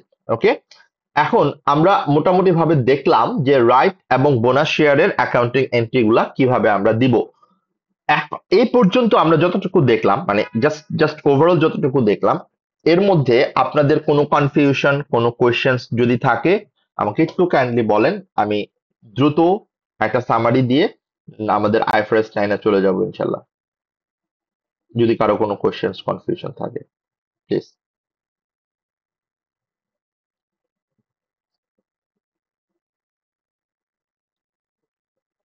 নাই কনফিউশন, ওকে পারফেক্ট। তাহলে আমরা একটা ছোট্ট সামারি এখানে দেখলাম যে আসলে সামারি অনুযায়ী কি কি হবে, খেয়াল করে দেখেন। নাম্বার ওয়ান, আপনি কয়েকটা সিনারিও জাস্ট আমরা বলার ট্রাই করব। এক্স কোম্পানি অফ 15% শেয়ার, যদি আমি আলটিমেটলি শেয়ার ইস্যু করা হয় 15%, তাহলে বেসিক্যালি এটা আমার জন্য ফাইন্যান্সিয়াল অ্যাসেট, যেটা আমরা আগেও জানি। যদি এটা 20%-এর বেশি হয়, খেয়াল করে দেখবেন আমরা এতক্ষণ যে কথাগুলো বলছিলাম যে আমি যদি কোম্পানি শেয়ার অ্যাকোয়ার করি, যদি এটা 20, আমরা একটু গ্রুপ অ্যাকাউন্টিং এর পয়েন্ট একটু চিন্তা করার ট্রাই করি, খেয়াল করে দেখেন। যদি আমরা লেস দেন 20% আমরা কোনো কোম্পানি শেয়ার অ্যাকোয়ার করি, তখন এটা আমার জন্য ফাইন্যান্সিয়াল ইনস্ট্রুমেন্ট, তখন এটা আমার জন্য ফাইন্যান্সিয়াল অ্যাসেট, আইএফআরএস 9 অ্যাপ্লিকেবল হবে। বাট যদি 20%-এর বেশি বাট 50%-এর কম হয়, আমি যদি 20%-এর বেশি শেয়ার ইস্যু শেয়ার পারচেস করি অথবা 50%-এর কম শেয়ার পারচেস করি, তখন এটা আমার জন্য হয়ে যাবে অ্যাসোসিয়েট। এটা আমরা জানি IAS 28 সিগনিফিকেন্ট ইনফ্লুয়েন্স। যদি আমার 50%-এর বেশি হয় তখন এটা হয়ে যাবে সাবসিডিয়ারি, এবং সেটার জন্য আমরা অ্যাকাউন্টিং ট্রিটমেন্ট ফলো করি গ্রুপ অ্যাকাউন্টিং, এবং সেটার জন্য আইফআরএস 3 আইফআরএস 10 আমার জন্য অ্যাপ্লিকেবল। সো এই জিনিসগুলো কিন্তু আমরা অলরেডি জানি, যে তার মানে আমরা এখন যে আইফআরএস 9 কথা বলছি, এই যতটুকু আমার হাইলাইট করা, আইফআরএস 9 আমি কথা বলছি কার জন্য? আইফআরএস 9 কথা বলছি যদি আমি কোনো কোম্পানির লেস দ্যান 20% শেয়ার অ্যাকোয়ার করি, তাদের জন্য আলটিমেটলি অ্যাপ্লিকেবল হবে আইফআরএস 9। আর যদি আমি লোন নোট ইস্যু করি তখন এটা আমার জন্য আইএফআরএস 9, যদি লোন নোট পারচেজ করি তাহলে এটা আমার জন্য আইএফআরএস 9। সো এই জায়গাটাতে আমরা একটু ভালো করে ক্লিয়ার হয়ে নিলাম যে আসলেই আমার আইএফআরএস 9 এর স্কোপটা কি, এবং কতটুকু আমরা আইএফআরএস 9 থেকে আসলে গো থ্রু করব, এবং কতটুকু আমার জন্য রেলেভেন্ট বেসিক্যালি ফাইন্যান্সিয়াল ইনস্ট্রুমেন্টের পয়েন্টের পার্সপেক্টিভ থেকে। So now come to the part of financial instruments. So financial instruments এর একটা ছোট্ট ডেফিনেশন আমরা দেখব, এবং ডেফিনেশনটার আগে একটু জাস্ট আপনাদেরকে বলে নেই যে এই financial instrument one of the most complicated topic in financial reporting paper, but I will try my level best to make it easier. এটা আমাদের এখানে পুরোটা নাই, এটা এসবিআর এ আরো ইন ডিটেলস, অনেক অনেক ডিটেলস এসবিআর এ আমরা গিয়ে পাবো। সো আমার ফাইন্যান্সিয়াল রিপোর্টিং এর জন্য যতটুকু রেলেভেন্ট, যতটুকু আমার অ্যাপ্লিকেবল কোয়েশ্চেন প্র্যাকটিসের জন্য, আমার এক্সামে ভালো করার জন্য, ততটুকু আমরা ট্রাই করব একটু ইজিয়ার ওয়েতে আপনাদেরকে শেখানোর জন্য।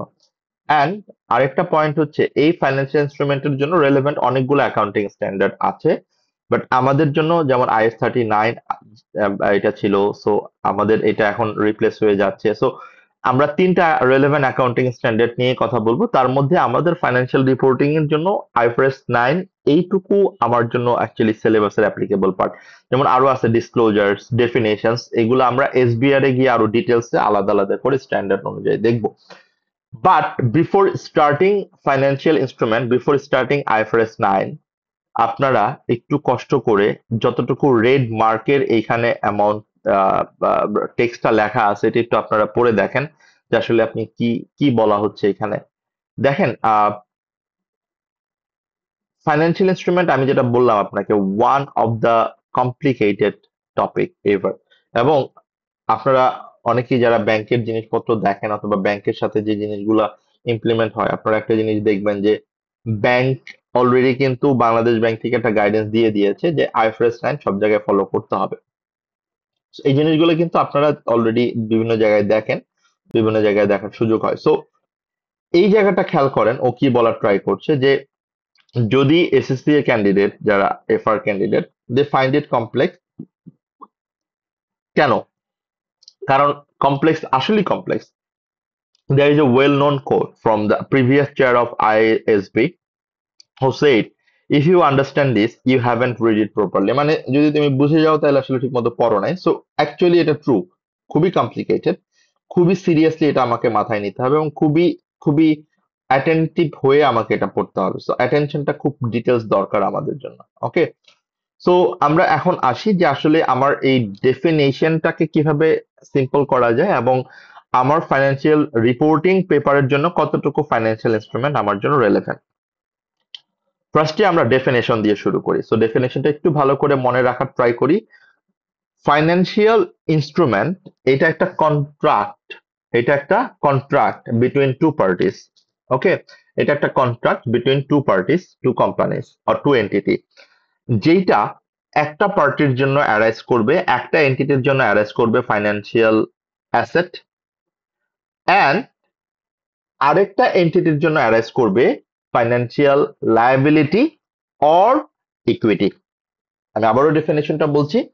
তার মানে ফাইন্যান্সিয়াল ইনস্ট্রুমেন্ট এটা একটা কন্ট্রাক্ট যেটা দুইটা এন্টিটির মধ্যে হয়ে থাকে এবং একটা এন্টিটির জন্য যদি এটা হয় ফাইন্যান্সিয়াল অ্যাসেট, তাহলে আরেকটা এন্টিটির জন্য এটা হবে ফাইন্যান্সিয়াল লায়াবিলিটি অর ইকুইটি। তাহলে আমরা যদি একটু ঠান্ডা মাথায় চিন্তা করি, তার মানে এখানে আমরা বেসিক্যালি তিনটা জিনিস নিয়ে কথা বলবো, financial asset, financial liability, and একটা জিনিস নিয়ে অলরেডি আমরা কথা বলে ফেলছি, সেটা হচ্ছে ইকুইটি। সো ইকুইটির পার্টটা আমরা অলরেডি কিন্তু আমাদের কভার হয়ে গেছে। So now we will discuss about financial asset কি অ্যান্ড ফাইন্যান্সিয়াল লায়াবিলিটি কি। অ্যান্ড আপনারা এখানে কয়েকটা এক্সাম্পল দেখতে পাবেন। দেখেন, trade receivable, cash, investment, trade payables and loan. ভালো করে খেয়াল করেন। ট্রেড রিসিভেবল, আমি যদি কারো কাছ থেকে টাকা পাই, যেমন আমি দেওয়ান মাহিদ দেওয়ান রাহাত ভাইয়ের কাছে আমি টাকা পাই, তো আমার জন্য এটা রিসিভেবল, তাহলে আমার জন্য এটা ফাইন্যান্সিয়াল অ্যাসেট, বাট এটা কিন্তু আবার রাহাত ভাইয়ের জন্য ফাইন্যান্সিয়াল লায়াবিলিটি। সো খেয়াল করবেন ব্যাপারটা। তার মানে আমার জন্য যেটা financial asset, vice versa for counter party, other পার্টির জন্য এটা ফাইন্যান্সিয়াল লায়াবিলিটি। আবার আমি যদি রাহাত ভাইয়ের কোম্পানির শেয়ারে ইনভেস্ট করি, আমি যদি রাহাত ভাইয়ের কোম্পানির শেয়ার পারচেস করি, এটা আমার জন্য ফাইন্যান্সিয়াল অ্যাসেট, বাট রাহাত ভাইয়ের জন্য কিন্তু এটা ইকুইটি, কারণ সে শেয়ার ইস্যু করছে, তার জন্য এটা শেয়ার ইস্যুড, তার জন্য এটা ইকুইটি। তার মানে এইভাবে আমাকে চিন্তা করতে হবে যে financial instrument it arises financial asset for one party and financial liability or equity for another party. যেমন আমি আবারও যদি আরেকটা ভাবে চিন্তা করি যে আমি যদি লোন ইস্যু করি, আমার জন্য এটা ফাইন্যান্সিয়াল লায়াবিলিটি, বাট এই লোনটা যে পারচেস করতেছে, মানে আমাকে যে লোনটা দিচ্ছে, তার জন্য এটা ফাইন্যান্সিয়াল অ্যাসেট। তো আমাকে ঠিক কোম্পানির পার্সপেক্টিভ থেকে চিন্তা করতে হবে যে কোম্পানির জন্য এটা কি, অফকোর্স আদার পার্টির জন্য, তার জন্য তার এটা রেলেভেন্ট অ্যাকাউন্টিং ট্রিটমেন্ট। আমাকে দেখতে হবে যে আমার জন্য কোনটা ফাইন্যান্সিয়াল অ্যাসেট, আমার জন্য কোনটা ফাইন্যান্সিয়াল লায়াবিলিটিস। তো আপনি যদি ডেফিনেশন গুলো দেখেন, ডেফিনেশনটা কিন্তু খুব সিম্পল ভাবে করা হয়েছে এখানে এবং খুব সিম্পল ভাবে রাখা হয়েছে। এখন আমরা আমাদের ফাইন্যান্সিয়াল অ্যাসেটের কয়েকটা এক্সাম্পল দেখি, ফাইন্যান্সিয়াল লায়াবিলিটির কয়েকটা এক্সাম্পল দেখি। ফাইন্যান্সিয়াল অ্যাসেটের example, of course the most equivalent or the most liquid financial asset is cash or bank, right? আমি যদি আমার ক্যাশ অর ব্যাংকে কোনো টাকা থাকে, দ্যাটস মাই ফাইন্যান্সিয়াল অ্যাসেট। তারপর equity instrument of another entity, মানে আমি যদি অন্য কোনো কোম্পানির শেয়ার ইনভেস্ট করি, অন্য কোনো কোম্পানির শেয়ার ইনভেস্ট করি। তারপর আমার contractual right to receive cash, মানে আমি যদি ফিউচারে আমি কোনো ক্যাশ পেয়ে থাকি অর ক্যাশ পাবো, অর এমন কোনো সিচুয়েশন যেখান থেকে আমি ফাইন্যান্সিয়াল অ্যাসেট অ্যারাইজ করবে, মানে আমার জন্য ফেভারেবল কন্ডিশনস, মানে এখান থেকে আমি বেনিফিট পাবো। Number 4, certain contract settle in entities own equity. এটা বেসিক্যালি মানে যদিও এটা আমার শেয়ার বেস পেমেন্টের কথা বলছে, সো এটা আসলে আইফআরএস 2 এর সাথে রিলেভেন্ট, বাট স্টিল এটা আমার জন্য ফাইন্যান্সিয়াল অ্যাসেট। আমাদের এখানে এটার রিলেভেন্ট খুব একটা কোয়েশ্চেন থাকে না, এফআর এর জন্য এটা খুব একটা ইম্পর্টেন্ট না, এটা এসবিআই আপনি পেয়ে যাবেন ইনশাল্লাহ। এইটা এবং এই যে পরেরটা সার্টেন কন্ট্রাক্ট মানে ফাইন্যান্সিয়াল লায়াবিলিটির ক্ষেত্রে। এরপর ফাইন্যান্সিয়াল লায়াবিলিটি যদি আমরা বলি, ইটস আ কন্ট্রাকচুয়াল অব্লিগেশন, যেটার কারণে আমাকে ক্যাশটা পে করতে হবে, অর আমার কোন একটা অ্যাসেট ট্রান্সফার করতে হবে, অর আমি কোনো কিছু এক্সচেঞ্জ করবো যেটা আমার জন্য অ্যাডভার্স মানে আনফেভারেবল কন্ডিশনস, মানে ট্রেড পেয়েবলস, লোন যদি আমি নিয়ে থাকি, অর এনি আদার কন্ট্রাক্ট যেটার কারণে আমাকে ফিউচারে ক্যাশ পে করতে হবে over the time, over the year. So এগুলোকে আমরা বলি financial liability. And equity, equity মানে হচ্ছে আমার ফাইন্যান্সিয়াল অ্যাসেট, ফাইন্যান্সিয়াল লায়াবিলিটি আমরা দেখলাম। ইকুইটি বলতে আমরা বুঝি অ্যাসেট থেকে অল লায়াবিলিটি ডিডাক্ট করার পর যেটা residual part for the equity holder, সেটাকে আমরা বলছি ইকুইটি, যেটা আমরা অলরেডি জানি, আমরা একটু আগে কথা বলে আসছি। বাট একটা জিনিস আমাকে মাথায় রাখতে হবে যে কোনগুলো ফাইন্যান্সিয়াল ইনস্ট্রুমেন্টস না। নাম্বার ওয়ান, প্রিপেমেন্টস উইদাউট কন্ট্রাক্ট, যদি কোনো কন্ট্রাক্ট না থাকে সেটা আমার জন্য ফাইন্যান্সিয়াল ইনস্ট্রুমেন্ট না, তার মানে অ্যাক্রুয়ালস প্রিপেমেন্ট সেটা আমার জন্য ফাইন্যান্সিয়াল ইনস্ট্রুমেন্টস না। এরপর যেখানে কোনো প্রকার ফাইন্যান্সিয়াল অ্যাসেট ট্রান্সফার করা হবে না, যেমন ডেফার্ড ইনকাম অর ওয়ারেন্টিস, এগুলো সব প্রভিশন, এগুলো আমার ফাইন্যান্সিয়াল ইনস্ট্রুমেন্ট না। ওকে, সো এগুলো আমাকে মাথায় রাখতে হবে যে কোনগুলা, এটা অনেক সময় এক্সাম্পলে চলে আসে অবজেক্টিভ টেস্ট কোয়েশ্চেনে যে কোনগুলা ফাইন্যান্সিয়াল ইনস্ট্রুমেন্ট না, যেমন অ্যাক্রুয়াল প্রিপেমেন্ট না, ডেফার্ড ইনকাম না, ওয়ারেন্টিস প্রভিশন না। সো এগুলোর জন্য রেসপেক্টিভ অ্যাকাউন্টিং স্ট্যান্ডার্ড আছে, যেমন deferred income like IFRS 15, warranties like আমরা যদি বলি এটা হচ্ছে IS 37 provision. So that is how you will consider. Okay. Now আমরা ডেফিনেশন পার্ট দেখলাম, আমরা ফাইন্যান্সিয়াল অ্যাসেটের এক্সাম্পল দেখলাম, আমরা ফাইন্যান্সিয়াল অ্যাসেটের এক্সাম্পল জানি অলরেডি, যেমন ফাইন্যান্সিয়াল অ্যাসেটের এক্সাম্পল কি, ক্যাশ, রিসিভেবল, আমি যদি কোনো কোম্পানি শেয়ার পারচেস করি, আমি যদি কোনো কোম্পানি লোন নোট পারচেস করি, সেগুলো আমার জন্য ফাইন্যান্সিয়াল অ্যাসেট। ফাইন্যান্সিয়াল লায়াবিলিটি কি, আমি যদি কোনো লোন নোট ইস্যু করি, আমার পেয়েবল, অব্লিগেশন, এগুলো আমার জন্য ফাইন্যান্সিয়াল লায়াবিলিটি। ইকুইটি কি, সব অ্যাসেট থেকে সব লায়াবিলিটি বাদ দেওয়ার পর যে রিসাইডুয়াল পার্ট, এটাকে আমরা বলি ইকুইটি। অ্যান্ড ফাইন্যান্সিয়াল ইনস্ট্রুমেন্ট না কোনগুলো, যেখানে কোনো কন্ট্রাক্ট নাই, যেখানে কোনো ফাইন্যান্সিয়াল অ্যাসেট ডেলিভার করা হয় না, যেমন প্রিপেমেন্ট, ওয়ারেন্টিজ, ডেফার ইনকাম, এগুলো সবগুলোই ফাইন্যান্সিয়াল ইনস্ট্রুমেন্ট না, তার example. It's not financial instrument. তাহলে এই ডেফিনেশন থেকে আপনাদের অবজেক্টিভ টেস্ট কোশ্চেনে অনেক সময় এক্সাম্পল সহ থাকতে পারে। বাট আমাদের অবজেক্টিভ টেস্ট কোশ্চেনের পাশাপাশি সেকশন সি তে এই কোশ্চেন গুলা কিভাবে আসবে সেটারও একটা ডিটেলস আন্ডারস্ট্যান্ডিং আমাদেরকে এখানে ভালো করে নিতে হবে। সো আপনি খেয়াল করে দেখবেন যে আইএফআরএস 9 আমার যতটুকু রেলেভেন্ট, আমার যতটুকু এখানে রেলেভেন্ট ফাইন্যান্সিয়াল রিপোর্টিং সিলেবাসের জন্য, আমার তিনটা জিনিস অ্যাকচুয়ালি এখানে কভার করতে হবে। একটা হচ্ছে ফাইন্যান্সিয়াল অ্যাসেট কি, এটার রেকগনিশন কি, এটার মেজারমেন্ট কিভাবে করে, ফাইন্যান্সিয়াল লায়াবিলিটি কি, এটার রেকগনিশন কি, এবং এটার মেজারমেন্ট আমি কিভাবে করব। And then same goes for convertible loan notes. So আমরা বেসিক্যালি এই জিনিসগুলা, ওকে, আমরা জিনিসগুলা এইভাবে কনসিডার করব, লাইক আমাদের ফাইন্যান্সিয়াল ইনস্ট্রুমেন্টস এইটার রিলেটেড তিনটা জিনিস আমাকে গো থ্রু করতে হবে: financial asset, financial liability and convertible loan notes. Okay, তাহলে আপনি যদি একটু একটা একটা করে দেখেন, ফাইন্যান্সিয়াল অ্যাসেট কি, ফাইন্যান্সিয়াল লায়াবিলিটিস কি, এটা আমরা অলরেডি জেনে আসছি। এখন আমরা জাস্ট দেখবো এটা কিভাবে আমরা মেজার করি।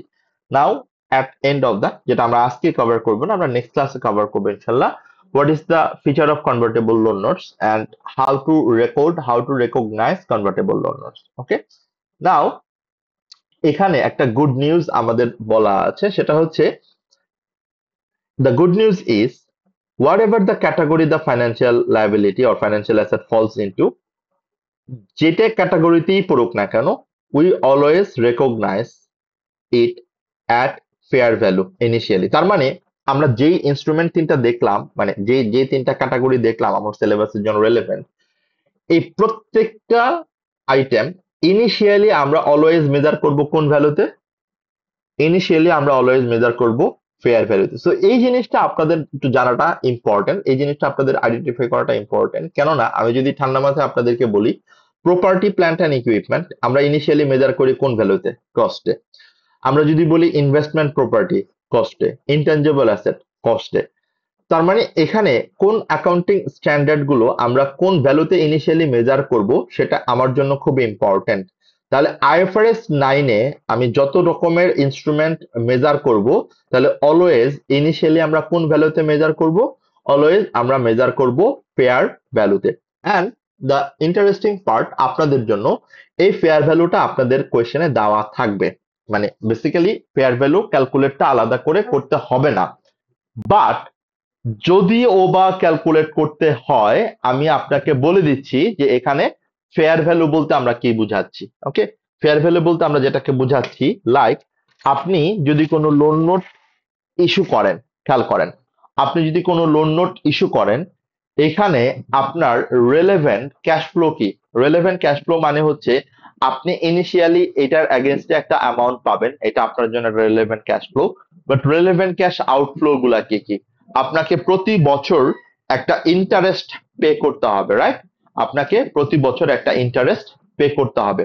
এই যে আপনি প্রতি বছর ইন্টারেস্ট পে করবেন, সে ফর এক্সাম্পল 5 বছর আপনি ইন্টারেস্ট পে করবেন, ইয়ার 1, ইয়ার 2, ইয়ার 3, ইয়ার 4, ইয়ার 5, এবং 5 বছর পরে গিয়ে আপনি প্রিন্সিপাল অ্যামাউন্টটা রিপে করবেন অ্যালং উইথ দ্য ইন্টারেস্ট। আপনি ইন্টারেস্টও দিবেন, আপনি প্রিন্সিপালটাও দিবেন।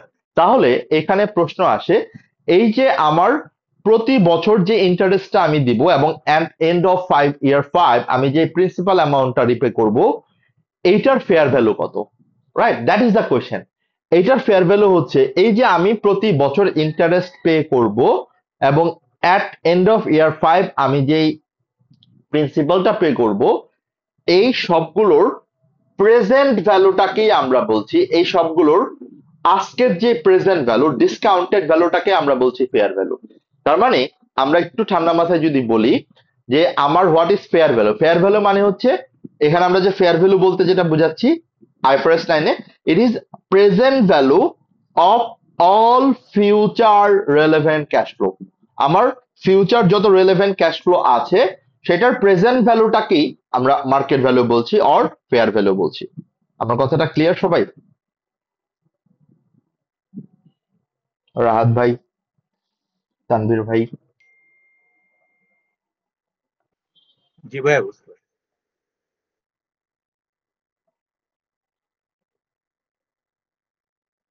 ওকে, সো তার মানে আমরা যে পয়েন্টটা ট্রাই করছি বলার, যে আমরা যদি ফাইন্যান্সিয়াল ইনস্ট্রুমেন্ট ইনিশিয়ালি ফেয়ার ভ্যালুতে মেজার করি, দেন পরবর্তী কোয়েশ্চেনটা আসে যে ইনিশিয়ালি তো এটা আমরা ফেয়ার ভ্যালুতে মেজার করবো, সাবসিকুয়েন্টলি এটা আমরা কোন ভ্যালুতে মেজার করবো, দ্যাট উই উইল কভার। আমরা সেটাই বেসিক্যালি এখন সাবসিকুয়েন্ট মেজারমেন্ট গুলো নিয়ে কথা বলবো।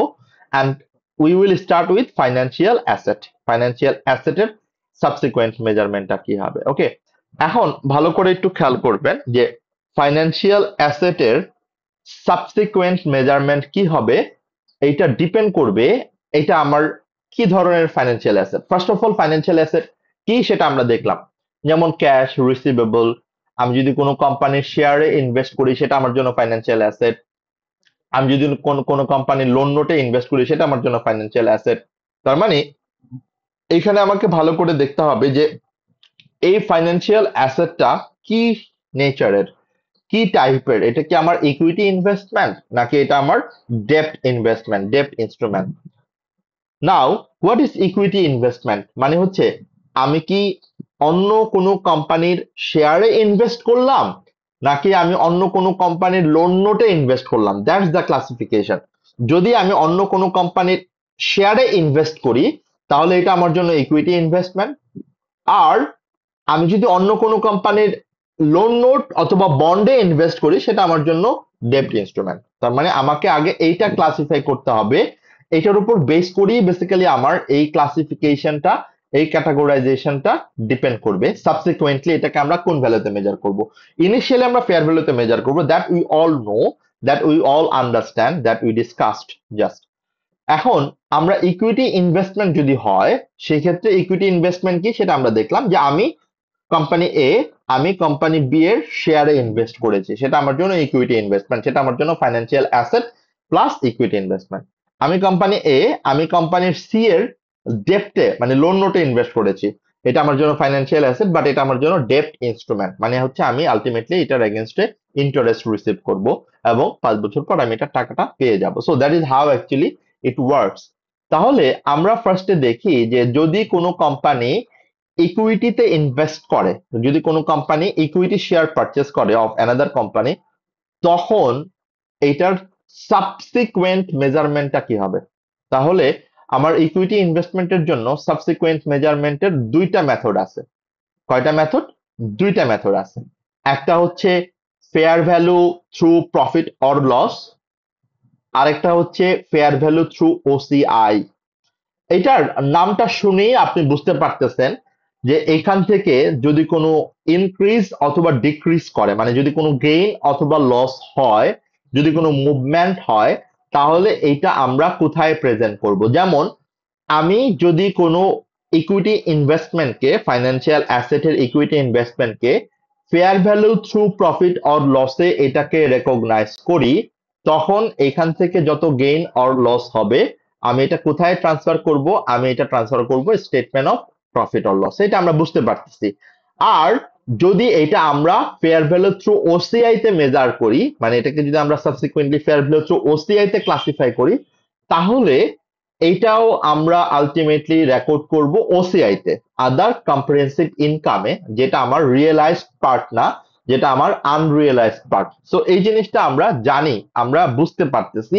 তার মানে আমার ইকুইটি ইনস্ট্রুমেন্ট যদি এটা আমার fair value through profit or লসে আমি রেকগনাইজ করি, তাহলে এখান থেকে যদি কোনো গেইন অথবা লস হয়, মানে এখান থেকে বলতে আমরা বোঝাচ্ছি সেই শেয়ার থেকে যদি কোনো গেইন অথবা লস হয়, তাহলে সেটাকে আমরা প্রফিট আর লসে রেকগনাইজ রিয়েলাইজ ইনকাম হিসেবে রেকর্ড করব।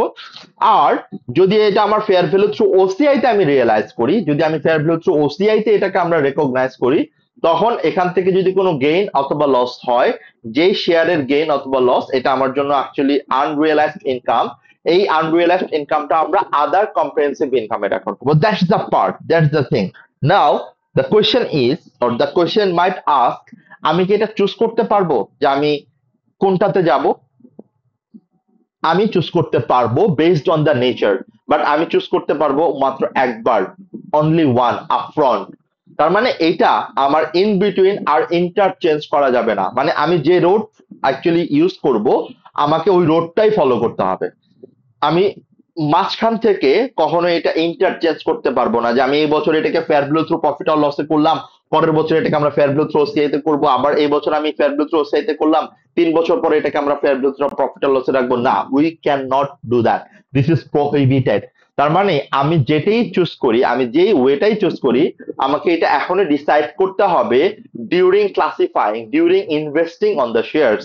আমি তখনই ডিসাইড করে দিব আমি কি এটা fair value through profit or লসে রাখবো না এটা ফেয়ার ভ্যালু থ্রু ওসিআই তে রাখবো।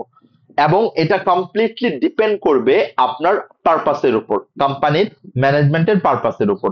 কোম্পানি যদি এই শেয়ারটা অ্যাকোয়ার করে for trading purpose, trading purpose মানে কি, যে সে আজকে কিনবে, আবার 1 মাস পরে দাম বাড়লে বিক্রি করে দিবে, আর 6 মাস পরে দাম বাড়লে বিক্রি করে দিবে। যদি এটা ট্রেডিং পারপাসে করে, ডে টু ডে ট্রেডিং পারপাসে যদি করে, যেমন লাইক আপনার যে বাইং হাউস, সরি, আপনার যে ইনভেস্টমেন্ট ব্যাংক যেগুলা যারা আছেন আর কি, পোর্টফোলিও ম্যানেজার যে কোম্পানিগুলো আছে, তাদের জন্য এটা বেসিক্যালি ট্রেডিং পারপাসে হয়ে থাকে। সো তারা যদি এটা ট্রেডিং পারপাসে করে, তখন এটা তার জন্য fair value through profit or loss. তার মানে আপনি যদি ট্রেডিং পারপাসে এই শেয়ারটা অ্যাকোয়ার করেন, তাহলে এটা আপনার জন্য fair value through profit or লসের আন্ডারে ক্যাটাগরি করতে হবে।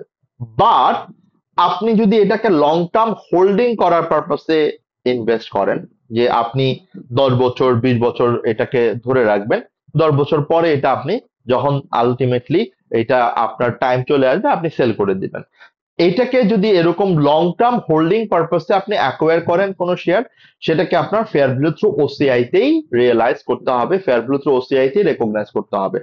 এবং এখান থেকে যদি কোনো গেইন অথবা লস হয়, সেটা আপনাকে আদার কম্প্রিহেনসিভ ইনকামের থ্রুতেই রেকগনাইজ করতে হবে। এন্ড যখন আপনি এটা সেল করে দিবেন, তখন ওই যে অ্যাসেটের মতো হবে, তখন ওইটা আনরিয়েলাইজড গেইন থেকে রিয়েলাইজড গেইনে ট্রান্সফার করে নিতে পারবেন, রিটেন আর্নিংস এ ট্রান্সফার করে নিতে পারবেন।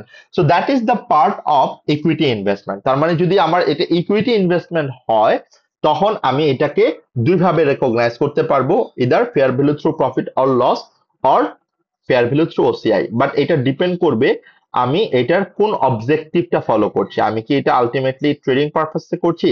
যদি ট্রেডিং পারপাসে করি তাহলে এটা আমার fair value through profit or loss, আর এটা যদি আমি লং টার্ম হোল্ডিং পারপাসে করি তাহলে এটা fair value through OCI. As simple as this is. এই জায়গায় কি কারো কোনো কোয়েশ্চেন্স আছে? যেমন রাহাত ভাই, আমি ভাই, যারা আছেন, এনি কনফিউশন? না ভাই। ওকে, তাহলে এটা একদম সেপারেট একটা point for equity investment. But আমি এখন যে কথাটা বলবো ফর ডেপ্ট ইনস্ট্রুমেন্ট, এইটা আপনাকে ফাইন্যান্সিয়াল অ্যাসেটে যতটুকু বেনিফিট দিবে, অ্যাজ ওয়েল অ্যাজ এটা আপনাকে ফাইন্যান্সিয়াল লাইবিলিটিতেও সিমিলার বেনিফিট দিবে। লাইক আপনি ফাইন্যান্সিয়াল অ্যাসেটটা যদি বুঝে যান ক্লিয়ারলি, এটা অটোমেটিক্যালি ফাইন্যান্সিয়াল লাইবিলিটিটাও বুঝে যাবেন, কারণ এটা জাস্ট মিরর এফেক্ট। মানে এটা আপনার জন্য যখন ফাইন্যান্সিয়াল অ্যাসেট হবে, আবার আপনি যখন লোন নোটটা ইস্যু করবেন তখনই তো এটা আপনার জন্য ফাইন্যান্সিয়াল লাইবিলিটি হবে। তো আপনি জাস্ট যদি এই পার্টটা একবার ভালো করে বুঝেন, এখানে যেটা আপনার জন্য অ্যাসেট হবে ফাইন্যান্সিয়াল লাইবিলিটির জন্য, সেটা আপনার জন্য হবে ফাইন্যান্সিয়াল লাইবিলিটি।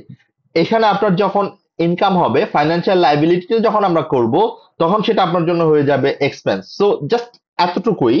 বাকি সব প্রসিডিওর, বাকি সব ক্যালকুলেশনের মেথড, বাকি সব টেকনিক্যাল জিনিস সেমই থাকবে। ওকে, তাহলে আমরা এটা দেখলাম হচ্ছে ইকুইটি ইনভেস্টমেন্টের জন্য অ্যাকচুয়ালি কি হবে। এখন আমরা ডেপ্ট ইনস্ট্রুমেন্টের ক্ষেত্রে কি হবে সেটা আমরা দেখব। তাহলে ডেপ্ট ইনস্ট্রুমেন্টের ক্ষেত্রেও একই রকম ভাবে আমরা সবগুলো ইনিশিয়ালি কোন ভ্যালুতে মেজার করব, খেয়াল করে দেখেন। ইনিশিয়ালি মেজার করব ফেয়ার ভ্যালুতে, রাইট? এখন যদি এটাকে আমরা fair value through profit or লসে রাখি, তাহলে ইনিশিয়ালি আমরা ফেয়ার ভ্যালুতে রাখলাম, ইয়ার এন্ডেও আমরা ফেয়ার ভ্যালুতেই রাখবো, এন্ড ডিফারেন্সটা আমি কোথায় নিয়ে যাব, পিএনএল এ। সিমিলার লাইক আমরা একটু আগে যে ডিসকাশনটা করলাম। আবার এটাকে যদি আমরা ফেয়ার ভ্যালু থ্রু ওসিআই তে রাখি, অ্যাগেইন আমরা এটা ফেয়ার ভ্যালুতেই মেজার করব, বাট গেইন অথবা লসটা আমরা নিব ওসিআই তে। নাও ডেপ্ট ইনস্ট্রুমেন্টের ক্ষেত্রে ট্রাই টু আন্ডারস্ট্যান্ড, ডেপ্ট ইনস্ট্রুমেন্টের ক্ষেত্রে আমাদের এই দুইটা জিনিস খুব একটা এক্সামিনার আপনাকে আস্ক করবে না ডেপ্ট ইনস্ট্রুমেন্টের ক্ষেত্রে, কারণ এই দুইটা জিনিস তো অলরেডি আপনি প্রসিডিউরটা জেনেই আসছেন, খুব ভালো করেই জানেন। ডেপ্ট ইনস্ট্রুমেন্টের ক্ষেত্রে মানে আপনি যদি কোনো কোম্পানির লোন নোটে ইনভেস্ট করেন, আপনি যদি কোনো কোম্পানির বন্ডে ইনভেস্ট করেন, সেই ক্ষেত্রে এক্সামিনার উড প্রেফার তারা আপনার কাছ থেকে অ্যামোর্টাইজড কস্ট মডেল, এই অ্যামোর্টাইজড কস্ট মডেলটার অ্যাকচুয়াল অ্যাপ্লিকেশন কিভাবে করতে হবে ডেপ্ট ইনস্ট্রুমেন্টের ক্ষেত্রে, সেটাই আপনাকে প্রপারলি আস্ক করবে এক্সামিনার, এবং এটি আলটিমেটলি এক্সামিনারের আস্ক অর এক্সপেকটেশন থাকে আপনার কাছ থেকে, আপনাদের কাছ থেকে, যে আপনি অ্যামোর্টাইজ কস্ট টেবিলটা যেন ঠিক মতো করে বুঝতে পারেন। নো ওয়ারিস, অ্যামোর্টাইজড কস্টের একটা শিডিউল আছে, একটা টেবিলের টেমপ্লেট আছে, এটা আমরা অ্যাকচুয়ালি আপনাদেরকে, ইটস জাস্ট আর নর্মাল অ্যামোর্টাইজেশন, লোন অ্যামোর্টাইজেশনের মতো করেই হয়। এটার আমার একটা আইএফআরএস 9 এর একটা সিম্পল টেমপ্লেট আছে, আমরা এই টেমপ্লেটটা ফলো করলে এটা অলওয়েজ ফাইন্যান্সিয়াল অ্যাসেটের জন্য আমার যে টেমপ্লেট, ফাইন্যান্সিয়াল লাইবিলিটির জন্য আমার একই টেমপ্লেট, একই টেবিল। আমাকে জাস্ট এটা ভাইস ভার্সা চিন্তা করতে হবে, বরাবর আমি কথাটা বলছি। তাহলে যদি অ্যামোর্টাইজড কস্ট মডেল আপনাকে ফলো করতে হয়, তখন আপনি ইনিশিয়ালি এটা ফেয়ার ভ্যালুতেই করবেন, বাট সাবসিকুয়েন্টলি এটা আপনাকে অ্যামোর্টাইজেশন টেবিলের মাধ্যমেই করতে হবে, এবং অ্যামোর্টাইজেশন টেবিলটা আমার এই যে নিচে এখানে দেওয়া আছে। তো আমি আগে অ্যামোর্টাইজেশন টেবিলের রিফ্লেকশনটা ভালো করে বোঝার ট্রাই করব, তারপর আমরা চলে যাব এটার কন্ডিশন, যে অ্যামোর্টাইজড কস্ট টেবিল আপনি কখন ইউজ করতে পারবেন, আর কোন কোন ডেপ্ট ইনস্ট্রুমেন্ট গুলার ক্ষেত্রে অ্যামোর্টাইজড কস্ট টেবিল ইউজ করতে পারবেন। তার মানে একটা জিনিস আমরা ক্লিয়ার হয়ে যাই, ইকুইটি ইনভেস্টমেন্টের জন্য কিন্তু অ্যামোর্টাইজ টেবিলের আসলে কোনো অ্যাপ্লিকেশন নাই। আমার amortise table application only related to ডেপ্ট instrument, only related to the like loan sort of thing. আপনি যদি লোন নেন তাহলে আমার একই রকম ক্যালকুলেশন, জাস্ট আমার পার্সপেক্টিভটা ডিফারেন্ট হয়ে যাবে। আপনি যদি কাউকে লোন দেন তাহলেও ক্যালকুলেশন এক, জাস্ট পার্সপেক্টিভটা ডিফারেন্ট হয়ে যাবে। তো সেই ক্ষেত্রে আমরা এটার টেবিলটা কি হবে সেটা আমরা একটু ভালো করে দেখি।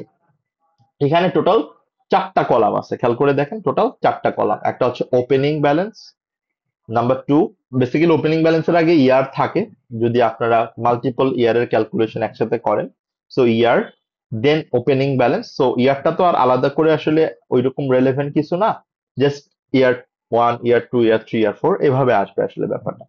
ওপেনিং ব্যালেন্স, ইন্টারেস্ট, ব্রাট, ব্র্যাকেটে এখানে দেওয়া আছে effective rate 10%।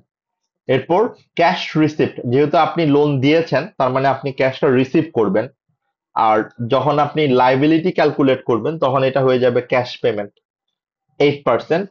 And then closing balance. তো এটার ক্লোজিং ব্যালেন্সটা কিভাবে আসছে, opening balance plus interest expense, মানে ইন্টারেস্ট এটা ইনকাম হয়ে যাবে, এফেক্টিভ ইন্টারেস্ট, ফাইন্যান্স ইনকাম হয়ে যাবে, আর ইনভেস্টমেন্ট ইনকাম হয়ে যাবে, লেস ক্যাশ রিসিপ্ট।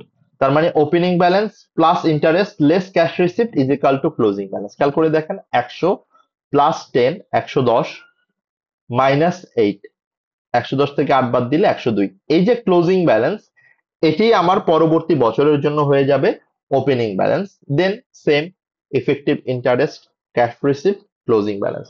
তাহলে এখান থেকে আমরা দুইটা জিনিস আউটকাম পাবো এবং দুইটা আউটকাম আমরা কোথায় কোনটা রেকর্ড করব সেটা এখানে খুব সুন্দর করে লেখা আছে। খেয়াল করে দেখেন, নাম্বার 1, আমার এই টেবিল থেকে স্টেটমেন্ট অফ প্রফিট অর লসের ইনভেস্টমেন্ট ইনকাম হিসেবে যাবে এই যে ইফেক্টিভ যে ইন্টারেস্টটা আছে, যতটুকু আমার আর্ন করা উচিত as per the market rate, as per the effective rate, এটা আমার স্টেটমেন্ট অফ প্রফিট অর লসে ইনভেস্টমেন্ট ইনকাম হিসেবে যাবে।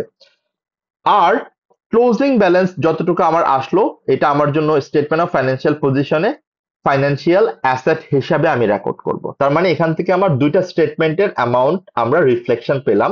একটা হচ্ছে আমার স্টেটমেন্ট অফ প্রফিট অর লসে আমার কত টাকা আমি আমার ইনকাম হিসেবে দেখাবো, অ্যান্ড কত টাকা আমি স্টেটমেন্ট অফ ফাইন্যান্সিয়াল পজিশনে এখানে আমি অ্যাসেট হিসাবে রেকর্ড করব। বাট আমার এখানে একটা ছোট্ট কোয়েশ্চেন আপনাদের কাছে আছে, সেটা হচ্ছে এখানে আমরা দুইটা রেটের এক্সাম্পল একটু আনার ট্রাই করেছি। একটা হচ্ছে ইফেক্টিভ রেট, যেটাকে আমরা 10% বলছি, আর একটা হচ্ছে ক্যাশ রিসিপ্ট, এটাকে আমরা কুপন রেট বলে থাকি। তার মানে আমরা দুইটা রেট এখানে একটু ডিসকাশন করতে চাই আপনাদের সাথে। একটা হচ্ছে ইফেক্টিভ রেট আর একটা হচ্ছে কুপন রেট। সো একটু রাহাত ভাই আমাকে কি একটু বলতে পারবেন what is the difference between effective rate and coupon rate? মানে what is effective rate and what is coupon rate? না, এটা আমি ক্লিয়ার না। আচ্ছা, ওকে, আমি একটু, তাহলে আপনারা একটু লিখে নেন অথবা আপনারা একটু নোট ডাউন করে নেন what is the difference between effective rate and coupon rate. Effective rate মানে হচ্ছে it's the required rate of market return, মানে হচ্ছে যেই রেটে মার্কেটে এইটা রিটার্নটা দেওয়া লাগবে, যেটাকে আমরা বলি market rate of return, okay, or required rate of return. তার মানে এইটা আমার মার্কেটে কত পার্সেন্টে রিটার্ন দেওয়া উচিত, 10%-এ। আর কুপন রেট হচ্ছে অ্যাকচুয়ালি এই ফাইন্যান্সিয়াল অ্যাসেটের, অ্যাকচুয়ালি এই ডেপ্ট ইনস্ট্রুমেন্টের এগেনস্টে যেটা আমার ডেপ্টের গায়ে লেখা থাকে, যেটা ডেপ্টের আলটিমেটলি আমার অ্যাকচুয়াল কানেক্টেড থাকে উইথ দ্য পেমেন্ট পার্ট, মানে হচ্ছে যত রেটে আমরা পেমেন্টটা রিসিভ করছি, মানে ক্যাশটা পাচ্ছি। তার মানে সিম্পল ভাবে যদি আমি বলি, কুপন রেট হচ্ছে যেই রেটে আমি অ্যাকচুয়ালি রিসিভ করছি অ্যামাউন্টটা, তার মানে এটা আমার জন্য ক্যাশ ফ্লো।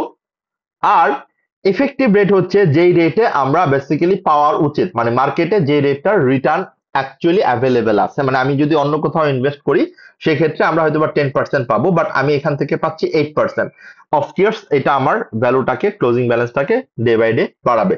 সো সেই ক্ষেত্রে মানে আমার পাওয়ার কথা 10%, আমি পাচ্ছি 8%। সো অফকোর্স এটা আমার ইন ফিউচারে এটা আমি সামহাও এটার বেনিফিটটা অ্যাভেল করবো over the year. So effective rate মানে হচ্ছে যেটা আমার মার্কেট রেট, আর কুপন রেট মানে হচ্ছে অ্যাকচুয়াল নমিনাল রেট, যে রেটে আমি ইন্টারেস্টটা পাচ্ছি অথবা ইন্টারেস্টটা দিচ্ছি। অলওয়েজ রিমেম্বার, যেহেতু আমরা অ্যাক্রুয়ালস কনসেপ্ট ফলো করি, তার মানে আমরা স্টেটমেন্ট অফ প্রফিট অর লসে আমি কতটুকু ইনকাম দেখাবো, কতটুকু এক্সপেন্স দেখাবো, সেটা অলওয়েজ অ্যাপ্লাই হবে based on the effective rate. আর আমার ক্যাশ বেসিসে কত টাকা আমি পাচ্ছি অথবা কত টাকা দিচ্ছি, সেটা অলওয়েজ হবে হচ্ছে আমার based on coupon rate. Okay, so that's the difference. তার মানে আমরা অ্যামোর্টাইজড কস্ট মডেলে জাস্ট এই টেবিলটার সামারিটা আমরা ডিসকাশন করলাম, এবং এই টেবিলটা প্রিপেয়ার করার যত ইনফরমেশন দরকার সবটুকু ইনফরমেশন আমাদের এক্সামে দেওয়া থাকবে। আমরা একটা ছোট্ট এক্সাম্পল আজকে দেখব, বেশিক্ষণ সময় নিব না, শেষ করে দিব। অ্যান্ড এখান থেকে আমরা মেইনলি যেটা দেখবো, আমরা ক্যালকুলেশন অফকোর্স খুব ভালো করে দেখবো, বাট মেইনলি যেটা আমাকে বুঝতে হবে যে এখান থেকে স্টেটমেন্ট অফ প্রফিট অ্যান্ড লসের কোন ফিগারটা আমার আসবে, and statement of financial position আমার কোন ফিগারটা আসবে। স্টেটমেন্ট অফ প্রফিট অ্যান্ড লসে আসবে হচ্ছে আমার ইফেক্টিভ ইন্টারেস্ট রেটের যে কলামটা, সেটার অ্যামাউন্টটা, এবং এই যে আমার ইফেক্টিভ ইন্টারেস্ট রেট, এটা অলওয়েজ অ্যাপ্লিকেবল হবে হচ্ছে আমার এই ওপেনিং ব্যালেন্সের উপরে। তার মানে খেয়াল করে দেখবেন, আমি যদি সিম্পল ভাবে আপনাকে বলি, এই যে ওপেনিং ব্যালেন্স 100, যেটা আমার ফেস ভ্যালু আর ফেয়ার ভ্যালু, যেটা কোয়েশ্চেনে দেওয়া থাকবে, এবং এটার উপর আমরা 10% করলে পাবো 10। বাট খেয়াল করেন, এটা হচ্ছে 8%, এই যে $8, $8 কিন্তু চেঞ্জ হবে না, $8 প্রতি বছর আমার কনস্ট্যান্ট থাকবে।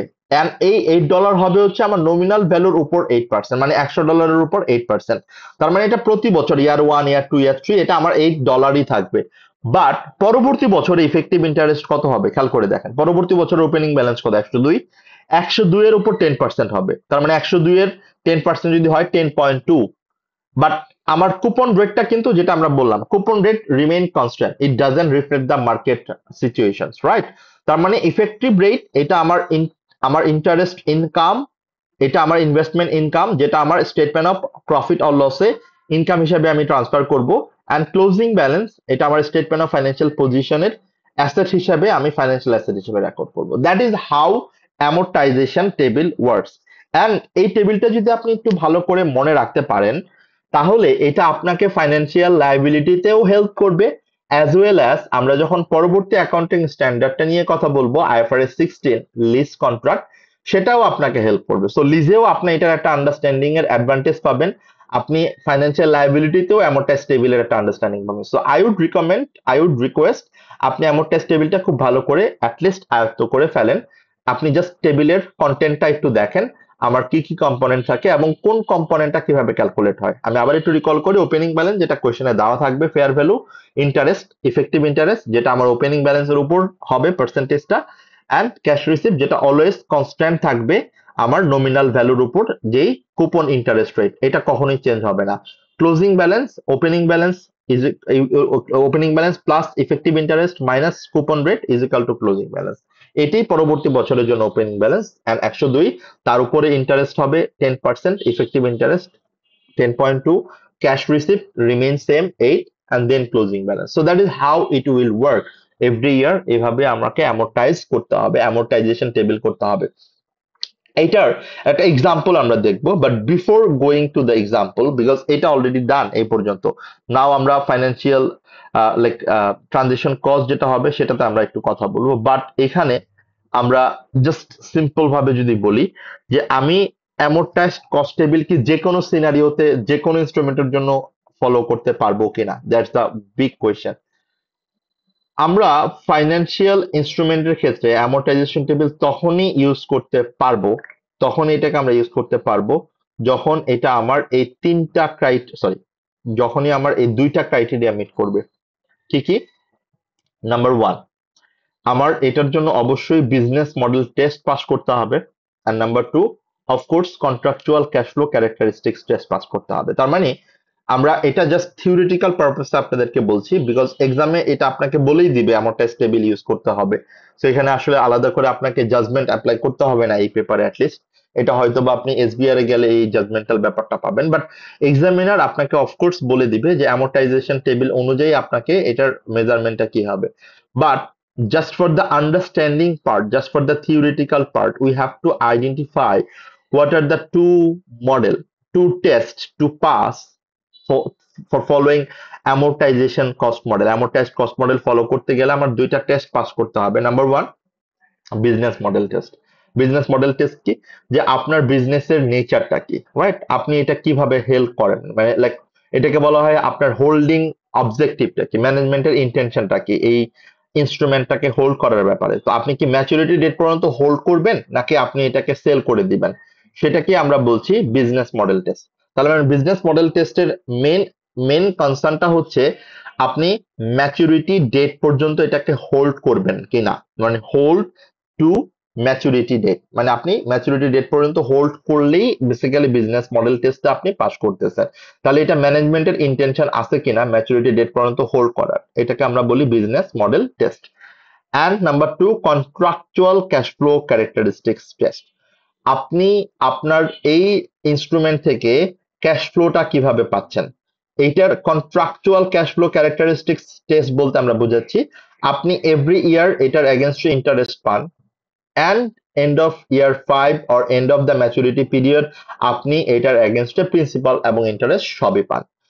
এটা যদি পাস করে তাহলে এটাকে আপনি অ্যামোর্টাইজ কস্ট মডেল ফলো করতে পারবেন। বাট অনেক এরকম ডেপ্ট ইনস্ট্রুমেন্ট আছে যেগুলো আমরা জিরো কুপন বন্ড বলি, অথবা অন্য ইনস্ট্রুমেন্ট আছে যেগুলো আপনাকে ওভার দ্য ইয়ার ইন্টারেস্ট দেওয়া হয় না, হয়তোবা ডিসকাউন্ট ইস্যু করা হয় অর আলটিমেটলি পরবর্তীতে আপনাকে এটা রিপে করে দেওয়া হয়, সেই ক্ষেত্রে আমার এই কন্ট্রাকচুয়াল ক্যাশ ফ্লো ক্যারেক্টারিস্টিক্স টেস্টটা পাস করে না, এবং এগুলোর জন্য আমরা কখনোই আমাদের অ্যামোর্টাইজড কস্ট মডেল ইউজ করতে পারি না। সো অ্যামোর্টাইজড কস্ট মডেলের দুইটা টেস্ট, একটা business model test that is based on the management intention to maturity holding to the maturity date, আর কন্ট্রাকচুয়াল ক্যাশ ফ্লো এটা হচ্ছে ইন্টারেস্ট এবং প্রিন্সিপাল, মানে আপনি ওভার দ্য ইয়ার প্রতি বছর ইন্টারেস্ট পাবেন এবং এন্ড অফ দ্য ইয়ার আপনি প্রিন্সিপাল অ্যামাউন্টটা পাবেন।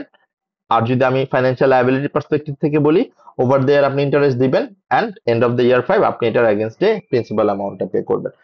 এই পর্যন্ত আমরা আজকে কনসেপ্টটাকে আলটিমেটলি রাখি। আগামী ক্লাসে আমরা আমাদের ট্রানজেকশন কস্টের ইমপ্লিকেশন কি হবে based on financial asset and financial liability, কোন ক্যাটাগরিতে আমি এটাকে রাখবো সেটা আমরা শেষ করব ইনশাল্লাহ, অ্যান্ড দেন আমরা বেসিক্যালি ফাইন্যান্সিয়াল লায়াবিলিটিতে চলে যাব। বাট আমরা আজকে শেষ করার আগে প্লিজ অ্যালাউ মি 10 মিনিটস, আমরা একটা ছোট্ট যে একটা ফাইন্যান্সিয়াল অ্যাসেটের কোয়েশ্চেন একটু জাস্ট দেখে নেই আমাদের, মানে জাস্ট জাস্ট ইলাস্ট্রেশন একটু দেখে নেই যে আসলে এটা কিভাবে আমরা কমপ্লাই করি। আপনি একটু দেখেন ভালো করে illustration 1, a company invest $100,000 in 3 years redeemable at 12% bond, তার মানে হচ্ছে এটা রিডিমেবল বন্ড, আপনি ইনভেস্ট করছেন হচ্ছে $1,00,000 3 বছরের জন্য, রাইট? তাহলে প্রতি বছর আপনি 12% করে পাবেন এবং এন্ড অফ ইয়ার 3 তে আপনি $1 পেয়ে যাবেন। The bond consists of interest payment and principal only, ওই যে কন্ট্রাকচুয়াল ক্যাশ ফ্লো যেটা, and comply intends to hold until it redeem, ওই যে দুইটা বিজনেস মডেল টেস্টও পাস করে ফেলছে and কন্ট্রাকচুয়াল ক্যাশ ফ্লো টেস্টও পাস করে ফেলছে। Show the treatment for the bond over 3-year period, তাহলে এখন আপনাকে আলটিমেটলি এটা 3 বছরের অ্যাকাউন্টিং ট্রিটমেন্ট, তার মানে এটা অ্যামোর্টাইজ টেবিলের আলটিমেট ট্রিটমেন্ট আপনাকে দিতে হবে। সো এটার অ্যামোর্টাইজ টেবিলের ট্রিটমেন্টটা কি হবে আমরা যদি একটু জাস্ট এক্সেলে দেখার ট্রাই করি, জাস্ট সিম্পল ভাবে আমরা যদি এটা বোঝার ট্রাই করি, যেটার অ্যাকাউন্টিং ট্রিটমেন্ট আমরা কি করব। ইয়ার, এই যে যেটা আমরা বলেছিলাম ইয়ার 1, ইয়ার 2, ইয়ার 3, আমার ফেয়ার ভ্যালু কত দেওয়া আছে $1,00,000, এবং এটার ইফেক্টিভ ইন্টারেস্ট রেট কত ছিল কোয়েশ্চেনে দেখেন, ইফেক্টিভ ইন্টারেস্ট রেট আলটিমেটলি দেওয়া ছিল না, এই যে 12% এটা কিন্তু আমার রিডিমেবল রেট, মানে এটা হচ্ছে আমার কুপন রেট। তার মানে যেহেতু ইফেক্টিভ রেট দেওয়া ছিল না কোয়েশ্চেনে, উই অ্যাজিউম যে 12%ই হচ্ছে আমার ইফেক্টিভ রেট, মানে হচ্ছে এটা আমার 12%ই হচ্ছে আমার ইফেক্টিভ রেট এবং 12% হচ্ছে আমার কুপন রেট, ওকে। এবং আমি একটা জাস্ট কম্পারিজন দেখাবো আপনাদেরকে, just just just for the comparison part. তার মানে খেয়াল করে দেখেন, আমি যত পার্সেন্ট রেটে আলটিমেটলি ইন্টারেস্ট পাচ্ছি তত পার্সেন্টই আমি অ্যাজিউম করে নিচ্ছি যে আমার ইন্টারেস্ট পাওয়ার কথা, মানে মার্কেট রেট তত পার্সেন্টই।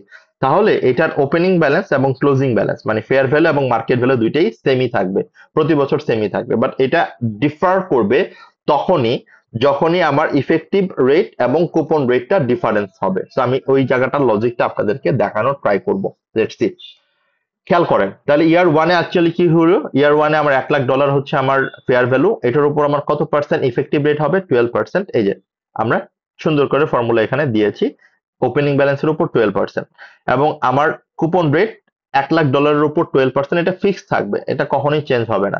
তাহলে আলটিমেটলি ক্লোজিং ব্যালেন্স কি হবে, ই সমান সমান B plus C minus D, এই যে জাস্ট আপনি সিম্পল ভাবে যদি চিন্তা করেন, তাহলে এখান থেকে আমার স্টেটমেন্ট অফ প্রফিট আর লসে কত ডলার যাবে $12,000, স্টেটমেন্ট অফ ফাইন্যান্সিয়াল পজিশনে $100,000 যাবে। এই সেম জিনিস ইয়ার 2-তে হবে অ্যান্ড ইয়ার 3-তে হবে। এখান থেকে আমার প্রত্যেকটা বছর স্টেটমেন্ট অফ প্রফিট আর লসে আমি ইনভেস্টমেন্ট ইনকাম হিসেবে দেখাবো 12,000 করে, অ্যান্ড আমার ক্লোজিং ব্যালেন্স হিসেবে ফাইন্যান্সিয়াল অ্যাসেট হিসেবে আমি $1,00,000 করে দেখাবো। দ্যাটস সো সিম্পল ক্যালকুলেশন আমার এই ইনফরমেশন অনুযায়ী। হোয়াট ইফ আমার যদি এই কোয়েশ্চেনটা একটু আমি ঘুরাই করতাম, হোয়াট ইফ আমার রিডিমেবল রেট আমি দেখলাম, বাট আমার যদি এটা ইফেক্টিভ রেটটা 12% অ্যাজিউম না করে এটা যদি আমার 15% আমি ধরতাম, জাস্ট জাস্ট ফর সে, তার মানে এখানে ব্যাপারটা কি দাঁড়াচ্ছে খেয়াল করে দেখেন, আমার ইন্টারেস্ট পাওয়ার কথা 15%, বাট আমাকে ও ইন্টারেস্ট দিচ্ছে কত 12%, এই বাকি যতটুকু আমাকে দিচ্ছে না এটা আমাকে আলটিমেটলি ওভার দ্য ইয়ার আমাকে বেনিফিটটা দিতে হবে। সো আমি যখন ফাইনালি গিয়ে এটা পেমেন্টটা পাবো অথবা মার্কেটে যখন সেল করব রিডিম করবো তখন আমি এই অ্যামাউন্টটা আসলে রিসিভ করবো। So that is how it works. তো আপনি খেয়াল করে দেখেন ইয়ার 1-এ আমার ফেস ভ্যালু হচ্ছে, ফেয়ার ভ্যালু হচ্ছে $100,000, এটার উপর আমার ইফেক্টিভ রেট হচ্ছে 15%, and coupon rate will remain same, যেটা আমি বলেছি আপনাদেরকে। and here you can find the closing balance। আমার নমিনাল ভ্যালু এখানে $1,00,000, বাট মার্কেট ভ্যালু কিন্তু $1,03,000। কেন? বিকজ আমার যে পরিমাণ রিকোয়ার্ড রেট হওয়ার কথা ও তার থেকে কম দিচ্ছে, মানে এটার থেকে আমি আরো বেশি রিকোয়ার্ড রেট পাবো মার্কেটে। এন্ড এটাই পরবর্তী বছরের জন্য আমার ক্লোজিং ব্যালেন্স। এন্ড এটার উপর আমার 15% খেয়াল করে দেখেন, যদি আলটিমেটলি আমরা একটু জাস্ট দেখি, and then coupon rate will remain constant, and finally closing balance. So it will actually gradually increase based on the market rate of interest. And আমাকে যদি আপনি এখন কোশ্চেনে আস্ক করে যে কতটুকু স্টেটমেন্ট অফ প্রফিট আর লসে যাবে, এইটুকু যাবে স্টেটমেন্ট অফ প্রফিট অ্যান্ড লসে পার অ্যানাম, আর এটা যাবে স্টেটমেন্ট অফ ফাইন্যান্সিয়াল পজিশনে পার অ্যানাম। তাহলে স্টেটমেন্ট অফ প্রফিট আর লসে আমার 15,000, 15,450, 15,967 আমার ইনভেস্টমেন্ট ইনকাম হিসেবে আমার চলে যাবে। And financial statement of financial পজিশনে ফাইন্যান্সিয়াল অ্যাসেট হিসেবে 1,03,000, 1,06,000, 1,10,000। তো এইভাবেই আমরা বেসিক্যালি আমাদের প্রেজেন্টেশনটা দেখাবো স্টেটমেন্ট অফ প্রফিট অর লসে এবং statement of financial position.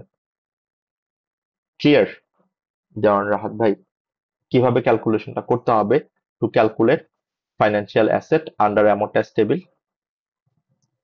G clear. এখন যদি এটা ক্লিয়ার হয়ে যায়, হ্যাঁ প্লিজ। এখানে যদি যে কোনো একটা আইদার ইফেক্টিভ অর কুপন, যে কোনো একটা রেট যদি দেওয়া না থাকে, তাহলে যে রেটটা দেওয়া থাকবে উভয় ক্ষেত্রে কি রাইট, হ্যাঁ ওটাই হ্যাঁ ধরে নেব? হ্যাঁ, মানে যে কোনো একটা রেট বলতে এটা কোশ্চেনে 99% ক্ষেত্রে দেওয়া থাকবে, জাস্ট এটা ইলাস্ট্রেশন দেখে দেওয়া ছিল না, এক্সামে দেওয়া থাকবে কুপন রেট কত, ইফেক্টিভ রেট কত, এটা দেওয়া থাকবে, এটা নিয়ে কোনো ডাউট নাই। বাট যদি দেওয়া না থাকে, অবশ্যই কুপন রেট দেওয়া থাকবেই, মানে কুপন রেটটা অবশ্যই দেওয়া থাকবে, তখন আপনি কুপন রেটটাকে কনসিডার করবেন ইফেক্টিভ রেট হিসাবে। বুঝতে পারছি ভাইয়া? জি। ওকে, তাহলে আমরা আমাদের অ্যামোর্টাইজড কস্ট টেবিলটা কিভাবে হয় সেটা আমরা দেখলাম, এবং এখানে আমরা পুরো ব্যাপারটাই ক্লিয়ার হলাম, যেটার ক্যালকুলেশনটা কিভাবে করব এবং ক্যালকুলেশনের মেথডটা কিভাবে হবে আন্ডার অ্যামোর্টাইজড কস্ট টেবিল। সো আমার রিকোয়েস্ট থাকবে আপনারা ইলাস্ট্রেশন 2টা একটু করবেন, খেয়াল করে দেখেন ইলাস্ট্রেশন 2 কিন্তু একই রকম। এখানে আমার বেসিক্যালি হচ্ছে এই 10% হচ্ছে আমার কুপন রেট এবং ইফেক্টিভ রেট হচ্ছে আমার 12%, রাইট? এই যে ইফেক্টিভ রেট হচ্ছে আমার 12%, এবং আমি ইনভেস্ট করেছি কত, $10,000, তাহলে আমার ফেস ভ্যালু হচ্ছে 10,000। সো আলটিমেটলি আমার 10,000, এবং আপনি খেয়াল করে দেখবেন আপনার প্রিমিয়াম হবে হচ্ছে 675। 3 বছর পর আপনার মার্কেট ভ্যালু 10,675ই হবে। এই যে ওকে, সো জাস্ট আপনি সিম্পল ফরম্যাটেই যদি করেন, একইভাবে আপনার ক্লোজিং ব্যালেন্স এন্ড অফ ইয়ার 3 10,675ই হবে। এই ইলাস্ট্রেশন 2টা করবেন। ইলাস্ট্রেশন 3টা হচ্ছে ফাইন্যান্সিয়াল লায়াবিলিটি, এটা আমরা নেক্সট ক্লাসে ইনশাআল্লাহ করব। তাহলে ইলাস্ট্রেশন 2 এটা আপনাদের জন্য একটা ছোট্ট homework, please I would request এটা একটু বাসায় করে আপনারা ট্রাই করেন। একই জিনিস আমরা ঠিক এখানে যেরকম, আমি যদি আপনাদেরকে এটা জাস্ট দেখাই, জাস্ট এই সেম ফরম্যাটেই থাকবে, হ্যাঁ, ভালো করে খেয়াল করেন। যদিও হোমওয়ার্ক দিলাম, সবগুলোই হোমওয়ার্ক করবেন আপনারা। যেমন এটা হচ্ছে 10,000, ওকে, এন্ড এটা বেসিক্যালি হচ্ছে আমার 12%, আর এটা হচ্ছে আমার 10%। ওকে, আমরা তো ঠিক বসাইছি, রাইট?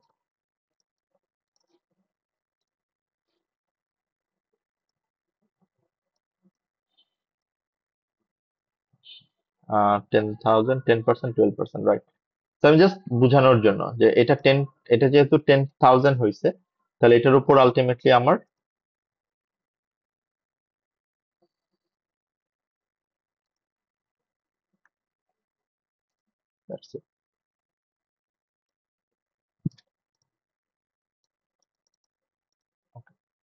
নাও আমার কুপন রেট তো হচ্ছে আমার 10%, 10% অন 10,000। তাহলে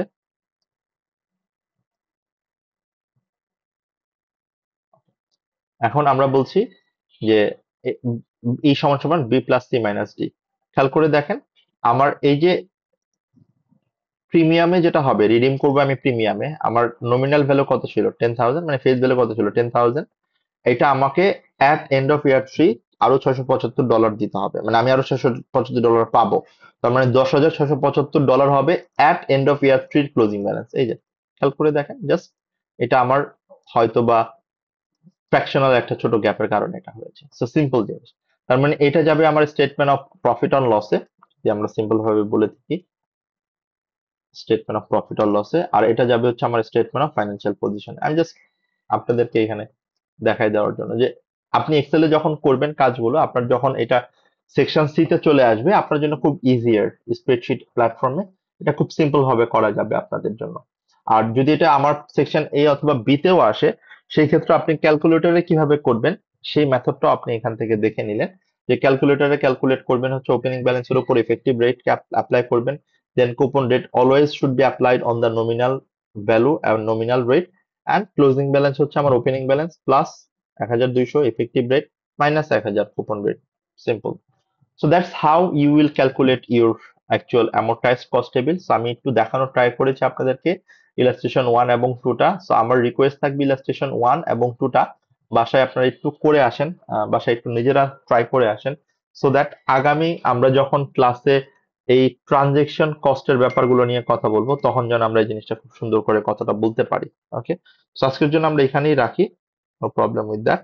সো লেটস সি আমরা আগামী রবিবার ইনশাল্লাহ আইফারএস 9টা শেষ করতে পারবো ইনশাল্লাহ। ওকে, সো আমি অলরেডি এক্সেলটা দিয়ে দিয়েছি, আমি এই এক্সেলটা আবার দিয়ে দিচ্ছি যেহেতু আলটিমেটলি আমরা একটা ছোট্ট জিনিস আপডেট করলাম ইলাস্ট্রেশন 2টা। সো থ্যাংক ইউ সবাইকে, জেরি থ্যাংক ইউ, দেওয়ান ভাইয়া থ্যাংক ইউ সো মাচ।